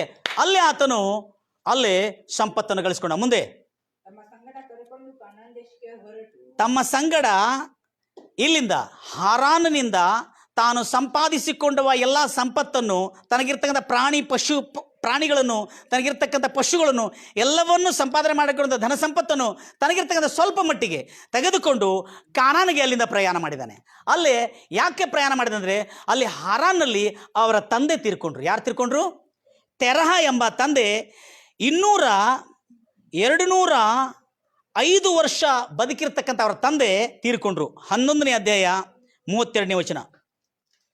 ಆದಿಕಾಂಡ 11ನೇ ಅಧ್ಯಾಯ 32ನೇ ವಚನ. ತೆರಹನ ದಿನಗಳು ಒಟ್ಟು 200. ತೆರಹನ ದಿನಗಳು ಒಟ್ಟು 205 ವರ್ಷಗಳಾಗಿದ್ದು. ಎಲ್ಲೇ? ಹಾರಾನಲ್ಲಿ ಅಲ್ಲಿ ತೆರಹ ಎಂಬ ವ್ಯಕ್ತಿ, ಅಬ್ರಾಮನ ತಂದೆ ತೀರಿಕೊಂಡ್ರು. ಗಂಭೀರವಾಗಿಲ್ತರಲ್ವಯ್ಯ? ತೀರಿಕೊಂಡ್ರು. ಮುಂದೆ ಅದಾದ ನಂತರ ಅಬ್ರಾಮನು ಆ ದೇಶವನ್ನು ಬಿಟ್ಟು ಕಾನಾನ್ ದೇಶಕ್ಕೆ ಬರುವಾಗ ಸ್ವಲ್ಪ ಮಟ್ಟಿಗೆ ಪಶು ಪ್ರಾಣಿ, ತನಗಿರ್ತಕ್ಕಂಥ ಸಂಪತ್ತು, ಐಶ್ವರ್ಯನು ಸ್ವಲ್ಪ ಮಟ್ಟಿಗೆ ಆತನು ಗಳಿಸಿಕೊಂಡು, ಸಂಪತ್ತಂತಿದೆ ನೋಡ್ರಿ, ಕನಿಷ್ಠ ಪಕ್ಷದ ಸಂಪತ್ತನ್ನು ಗಳಿಸಿಕೊಂಡು ಆತನು ಕಾನಾನಿಗೆ ಪ್ರಯಾಣ ಮಾಡಿದನು. ಈಗ ಹೇಳ್ತೀರಿ ಎಲ್ಲರೂ ಹಲ್ಲೆಲೂಯಾ. ಸುವಾರ್ತೆ ಅಂದರೆ ಯೇಸು ಕ್ರಿಸ್ತನ ಜನನ, ಮರಣ, ಪುನರುತ್ಥಾನ ಎಂಬುದಾಗಿ ನಾವು ಭಾಳ ಸಾರಿ ಕೇಳಿದ್ದೇವೆ. ಆದರೆ ಸುವಾರ್ತೆ ಅಂದರೆ ನೀನು ಬದುಕಿರುವ 70 ವರ್ಷವಾಗಲಿ 100 ವರ್ಷವಾಗಲಿ ಬದುಕಿರುವ ಎಲ್ಲ ದಿನಗಳಲ್ಲಿ ನೀನು ಆರೋಗ್ಯವಂತನಾಗಿ, ಪುಷ್ಟನಾಗಿ, ಬಲಿಷ್ಠನಾಗಿ, ಘನವಂತನಾಗಿ, ಹಣವಂತನಾಗಿ, ಐಶ್ವರ್ಯವುಳ್ಳನಾಗಿ ಈ ಭೂಲೋಕದಲ್ಲಿ ಬದುಕುತ್ತಿರುವಾಗ, ಅನೇಕ ಜನರಿಗೆ ದಾನ ಮಾಡ್ತಿರುವಾಗ ನೀನು ಕೇಳ್ತಾರೆ, ನೀನು ಯಾರಪ್ಪ ಅಂತ ಹೇಳಿದ್ರ, ನಾನು ಸರ್ವಶಕ್ತನಾದ ದೈವ ಭಕ್ತನಾಗಿದ್ದೇನೆ, ಆತನೇ ನನಗಿದನ್ನೆಲ್ಲ ಕೊಟ್ಟಿದ್ದಾನೆ ಎಂಬುದಾಗಿ ಹೇಳಿದ್ರೆ ಎಲ್ಲ ಜನ ಆವಾಗ ನಂಬ್ತಾರೆ ನಿನ್ನ ದೇವ್ರು ಯಾರು ಅಂತೇಳಿ. ಹಲ್ಲೆಲೂಯಾ. ನೀನು ಭಿಕ್ಷುಕನಾಗಿ ಹೋಗಿ ದೇವರು ನಿನಗೆ ಒಳ್ಳೇದು ಮಾಡಲಿ ಅಂದರೆ ನಿನಗೇನು ಮಾಡಿದಾನಪ್ಪ? ಮನೆ ಎದುರುಗಡೆ ಬರ್ತಾರಲ್ಲ, ದೇವರು ನಿನಗೆ ಬಲಾಕರಂದೆ, ನಿನಗೆ ಶುಭವಾಗಲಿ, ನಿನಗೆ ಒಳ್ಳೇದಾಗಲಿ, ನಿನ್ನ ಮಕ್ಕಳು ಯಾವಾಗಲೂ ಶ್ರೀಮಂತರಾಗಲಿ ಅಂತ ಹೇಳ್ತಾರೆ. ಹೇಳಿದ್ಕೊಳ್ಳಿಯಪ್ಪ, ನೀನು ಭಿಕ್ಷುಕನಾಗಿದ್ದೀನಿ, ನನಗೇನು ಹೇಳ್ತಾ ಇದೆಯಪ್ಪ? ಆದರೆ ಇಲ್ಲಿ ದೇವರನ್ನು ಕಂಡುಕೊಂಡಿರ್ತಕ್ಕಂಥ ಅಬ್ರಾಮನು ಸರ್ವ ಸಂಪತ್ತನ್ನು, ಸ್ವಲ್ಪ ಮಟ್ಟಿಗೆ ಸಂಪತ್ತನ್ನು ಗಳಿಸಿಕೊಂಡು ಆತನು ಎಲ್ಲಿಂದ ಹೋಗ್ತಾ ಇದ್ದಾನೆ? ಹಾರಾನಿಂದ ಮತ್ತು ಕಾನಾನಿಗೆ ಪ್ರವೇಶ ಮಾಡ್ತಾನೆ. ಕಲ್ದಿಯರ ದೇಶದಿಂದ ಆತನು ಹಾರಾನಿಗೆ ಬರೋದಕ್ಕೆ ಎಷ್ಟೋ 100 ಮೈಲುಗಳು ದಾಟಿ ಬರಬೇಕಾಯಿತು. ಅಲ್ಲಿ ಕೆಲವು ವರ್ಷಗಳಿದ್ದುಕೊಂಡು ಅಲ್ಲಿ ಸಂಪತ್ತನ್ನು ಗಳಿಸಿದ. ಹಾರಾನ್ನಲ್ಲಿ ಅವರ ತಂದೆ ತೀರ್ಕೊಂಡದಕ್ಕಾಗಿ ದೇವರು ಮತ್ತು ಮುಂದೆ ಸಾಗು ಎಂಬುದಾಗಿ ಹೇಳಿರುವಾಗ ಹಾಗೆ ಆತನು ಮುಂದೆ ಸಾಗಿದನು. ಹಾಗೆ ಓದ್ತೀರಿ, ಮತ್ತು ದೇವರಾತನಿಗೆ ಮತ್ತು ಪ್ರತ್ಯಕ್ಷವಾಗಿ 5ನೇ ವಚನಕ್ಕೆ ಬರ್ತೀರಿ, 4ನೇ ವಚನಕ್ಕೆ ಬರ್ತೀರಿ, 12ನೇ ಅಧ್ಯಾಯ 4ನೇ ವಚನ, ಆದಿಕಾಂಡ. ಅಬ್ರಾಮನು ಹೊರಟು ಹೋದನು, ಲೋಟನು ಕೂಡ ಅವನ ಸಂಗಡ ಹೋದನು. ಅಬ್ರಾಮನ ಹಾರಾನಿಂದ ಹೊಂಟಾಗ ಆತನಿಗೆ 70 ವರ್ಷಗಳು. ತನ್ನ ಹೆಂಡತಿಯಾದ ಸಾರಾಯಳನ್ನು, ಲೋತನನ್ನು, ತನ್ನ ಹೆಂಡತಿ ಮಕ್ಕಳನ್ನು ಆತನು ಗಳಿಸಿರುವ, ಆತನು ಸಂಪಾದಿಸಿಕೊಂಡ, ಅವರು ಗಳಿಸಿಕೊಂಡಿರತಕ್ಕಂಥ ಎಲ್ಲ ಸಂಪಾದನೆ ಸಂಪತ್ತನ್ನು, ಹಾರಾನಲ್ಲಿ ಸಂಪಾದಿಸಿಕೊಂಡ ಪ್ರಾಣಿಗಳನ್ನು, ಪಶುಗಳನ್ನು ತಮ್ಮ ಸಂಗಡ ಕರೆದುಕೊಂಡು ಕಾನಾನ್ ದೇಶಕ್ಕೆ ಹೊರಟು ಕಾನಾನ್ ದೇಶಕ್ಕೆ ಸಮೀಪಕ್ಕೆ ಅವರು ಬಂದರು. ಆಗ ಅಲ್ಲೇ ಮುಂದೆ ಅಬ್ರಾಮನು ಆ ದೇಶದಲ್ಲಿ ಶೆಕೆಮ್ ಎಂಬ ಸ್ಥಳದ ಮೋರೆ ಎಂಬ ಮೈದಾನದವರೆಗೂ ಹಾದು ಹೋದನು. ತದನಂತರ ಮತ್ತು ಆಗ ಕಾನಾನ್ಯರು ದೇಶದಲ್ಲಿದ್ದರು. ಆ ಕಾನಾನ್ಯರ ದೇಶ ಬೇರೆ ದೇಶ. ಈ ದೇಶ ನಿನಗೆ ಸ್ವತಂತ್ರವಾಗಿ ಕೊಡ್ತೀನಿ ಎಂಬುದಾಗಿ ಹೇಳಿದನು. ಹಲ್ಲೆಲೂಯಾ. ತದನಂತರ ಮತ್ತು ನಾವು ಬೈಬಲ್ ಅಧ್ಯಯನದಲ್ಲಿ ದೇವರು ಅಬ್ರಾಮ್, ಈಸಾಕ್, ಯಾಕೋಬರಿಗೆ ಸರ್ವಶಕ್ತನಾದ ದೇವರು ಎಂದು ಪ್ರತ್ಯಕ್ಷನಾದನು, ಕಾಣಿಸಿಕೊಂಡನು. ದ ಗಾಡ್ ಆಫ್ ಗ್ಲೋರಿ, ಮಹಿಮಾ ದೇವರು ಆತನಿಗೆ ಕಾಣಿಸಿಕೊಂಡನು. ಅದಕ್ಕಾಗಿ ಆ ಅದೃಶ್ಯವಾದ ದೇವರ ದೃಶ್ಯವನ್ನು ನೋಡಿದ ಕೂಡಲೇ ಆತನಿಗೆ ಅಂಥ ನಂಬಿಕೆ ಬಂತು. ಕಂಡಿದ್ದ ಆತನ ಕರೆದಾತನ ಯಾರು? ಭೂಮಿ ಆಕಾಶಗಳಿಗೆ ಒಡೆಯನು. ಆತನ ಕರೆದಾತನ ಯಾರು? ಭೂಮಿ ಆತನಿಗೆ ಪಾದಪೀಠ, ಆಕಾಶ ಸಿಂಹಾಸನ. ಅಬ್ರಾಮನನ್ನು ಕರೆದಾತನ ಯಾರು?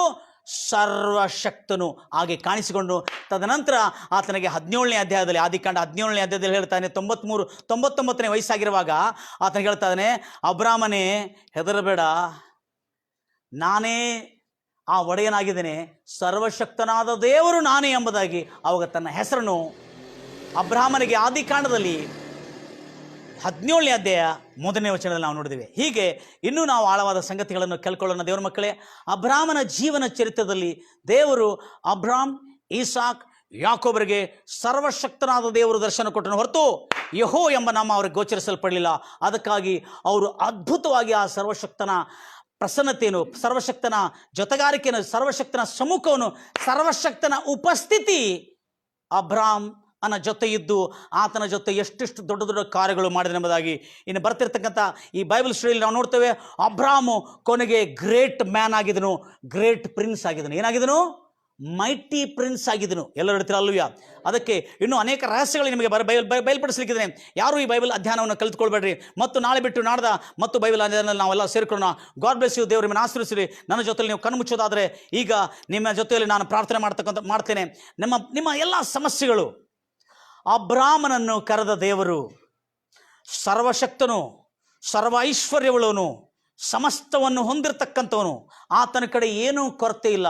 ಭೂಮಿ ಪಾದಪೀಠ, ಆಕಾಶ ಸಿಂಹಾಸನ. ನಿನ್ನನ್ನು ಕರೀತಾ ಇದ್ದಾನೆ. ನೀನಿರ್ತಕ್ಕಂಥ ಪಾಪದ ದೇಶವನ್ನು ಬಿಟ್ಟು ಹೊರಗೆ ಬಾ.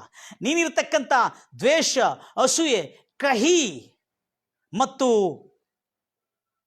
ಹಗೆತನ ಇರುವ ದೇಶದಿಂದ ನೀನು ಹೊರಗೆ ಬಾ. ನಾನು ಹೇಳುವ ದೇಶಕ್ಕೆ ನೀನು ಹೋಗು. ನಾನು ಹೇಳುವ ಸಮಾಧಾನ ದೇಶಕ್ಕೆ, ನಾನು ಕರ್ಕೊಂಡು ಹೋಗತಕ್ಕಂಥ ಆ ನೆಮ್ಮದಿ ದೇಶಕ್ಕೆ, ನಾನು ಹೇಳಿರತಕ್ಕಂಥ ಹಾಲು ಜೇನು ಹರಿಯುವ ದೇಶಕ್ಕೆ ನೀನು ಹೊರಟೋಗು. ನಾನು ನಿನ್ನನ್ನು ದೊಡ್ಡ ಜನಾಂಗವಾಗಿ, ನಿನ್ನ ಹೆಸರನ್ನು ದೊಡ್ಡದಾಗಿ, ನೀನು ಅನೇಕ ಜನರಿಗೆ ಆಶೀರ್ವಾದ ನಿಧಿಯಾಗಿರ್ತಿ ಎಂಬುದಾಗಿ ಹೇಳಿಕೊಂಡು, ನಾನು ನಿನ್ನನ್ನು ಅನೇಕ ಜನರಿಗೆ ಆಶೀರ್ವಾದ ನಿಧಿಯಾಗಿ ಮಾಡ್ತೇನೆ. ನಿನ್ನನ್ನು ಆಶೀರ್ವದಿಸೋರು ನಾನು ಆಶೀರ್ವದಿಸ್ತೇನೆ, ನಿನ್ನನ್ನು ಶಪಿಸೋರು ನಾನು ಶಪಿಸ್ತೇನೆ. ಅನೇಕ ಭೂಲೋಕದ ಎಲ್ಲ ಕುಲಗಳು ನಿನ್ನಿಂದ ಆಶೀರ್ವದಿಸಲ್ಪಡ್ತಾರೆ, ನಿನ್ನಿಂದ ದಾನ ಮಾಡಿಸಲ್ಪಡ್ತಾರೆ, ನಿನ್ನಿಂದ ಸಹಾಯವನ್ನು ಪಡ್ಕೊಳ್ತಾರೆ. ಹಾಗೆ ಅನೇಕರಿಗೆ ದಾನ ಮಾಡುವಾಗೆ ನಾನು ನಿನ್ನನ್ನು ಆಶೀರ್ವದಿಸ್ತೇನೆ ಎಂಬುದಾಗಿ ಕರೆದನು. ಇದುವೇ ದೇವರು, ಸರ್ವಶಕ್ತನಾದ ದೇವರು ಮೊದಲು ಸುವಾರ್ತೆ ಅಬ್ರಾಮನಿಗೆ ಸಾರಿದ್ದು ಎಂಬುದಾಗಿ ನಾವು ಗಲಾತಿ ಪುಸ್ತಕ 3ನೇ ಅಧ್ಯಾಯ, ಗಲಾತಿಯರಿಗೆ ಬರೆದ ಪತ್ರಿಕೆ 3ನೇ ಅಧ್ಯಾಯ 8ನೇ ವಚನದಲ್ಲಿ ಮೊದಲೇ ಅಬ್ರಾಮನಿಗೆ ಸುವಾರ್ತೆ ಸಾರಲ್ಪಟ್ಟಿತ್ತು. ಆ ಸುವಾರ್ತೆ ಏನಂದರೆ, ಇಂದಿನಿಂದ ನಿನ್ನ ಬಡತನ, ನಿನ್ನ ಕಡುಬಡತನ, ನಿನ್ನ ಅಶಾಂತಿ, ನಿನ್ನ ಸಾಲ, ನಿನಗಿರ್ತಕ್ಕಂಥ ಭಾರ, ನಿನಗಿರ್ತಕ್ಕಂಥ ತೊಂದರೆ, ಮನೆ ಇಲ್ಲದ ಪರಿಸ್ಥಿತಿ, ಹಣ ಇಲ್ಲದ ಪರಿಸ್ಥಿತಿ, ಜಾಬ್ ಇಲ್ಲದ ಪರಿಸ್ಥಿತಿ, ಗತಿ ಇಲ್ಲದ ಪರಿಸ್ಥಿತಿ ಇರುವಾಗಲೂ ಇವತ್ತು ನೀನು ಯೇಸುವಿನ, ಈ ಅಬ್ರಾಮನ ದೇವರು, ಇಸಾಕನ ದೇವರು, ಯಾಕೋಬನ ದೇವರಾಗಿರ್ತಕ್ಕಂಥ ಯೇಸು ಕ್ರಿಸ್ತನ ಸ್ವರವನ್ನು ಕೇಳಿ ನೀನು ಆತನ ಬಳಿಗೆ ಬರೋನಾದರೆ ನಿನ್ನನ್ನು ದೇವರು ಉನ್ನತ ಸ್ಥಿತಿಗೆ ಎಬ್ಬಿಸ್ತಾನೆ. ನಿನ್ನನ್ನು ಮಾತ್ರ ಎಬ್ಬಿಸೋದಲ್ಲ, ನಿನ್ನ ಹೆಸರನ್ನು ಗ್ರೇಟ್ ಮಾಡ್ತಾನೆ. ನಿನ್ನ ಹೆಸರು ಮೌಲ್ಯವುಳ್ಳ ಹೆಸರಾಗಿ ಮಾಡ್ತಾನೆ. ನಿನ್ನ ಹೆಸರು ಅಮೂಲ್ಯವಾದ ಹೆಸರಾಗಿ ಮಾಡ್ತಾನೆ. ನಿನ್ನ ಹೆಸರಿನಲ್ಲಿರ್ತಕ್ಕಂಥ ಕಲಂಕ, ನಿನ್ನ ಹೆಸರಿನಲ್ಲಿರ್ತಕ್ಕಂಥ ಅಶುದ್ಧತೆ, ನಿನ್ನ ಹೆಸರಿನಲ್ಲಿರ್ತಕ್ಕಂಥ ಅವಮಾನ, ಇವುಗಳನ್ನೆಲ್ಲ ಹೋಗಲಾಡಿಸಿ ನಿನ್ನನ್ನು ಶ್ರೇಷ್ಠವಾದ ಹೆಸರಾಗಿ ನಿನ್ನ ಹೆಸರನ್ನು ಮಾಡ್ತಾನೆ.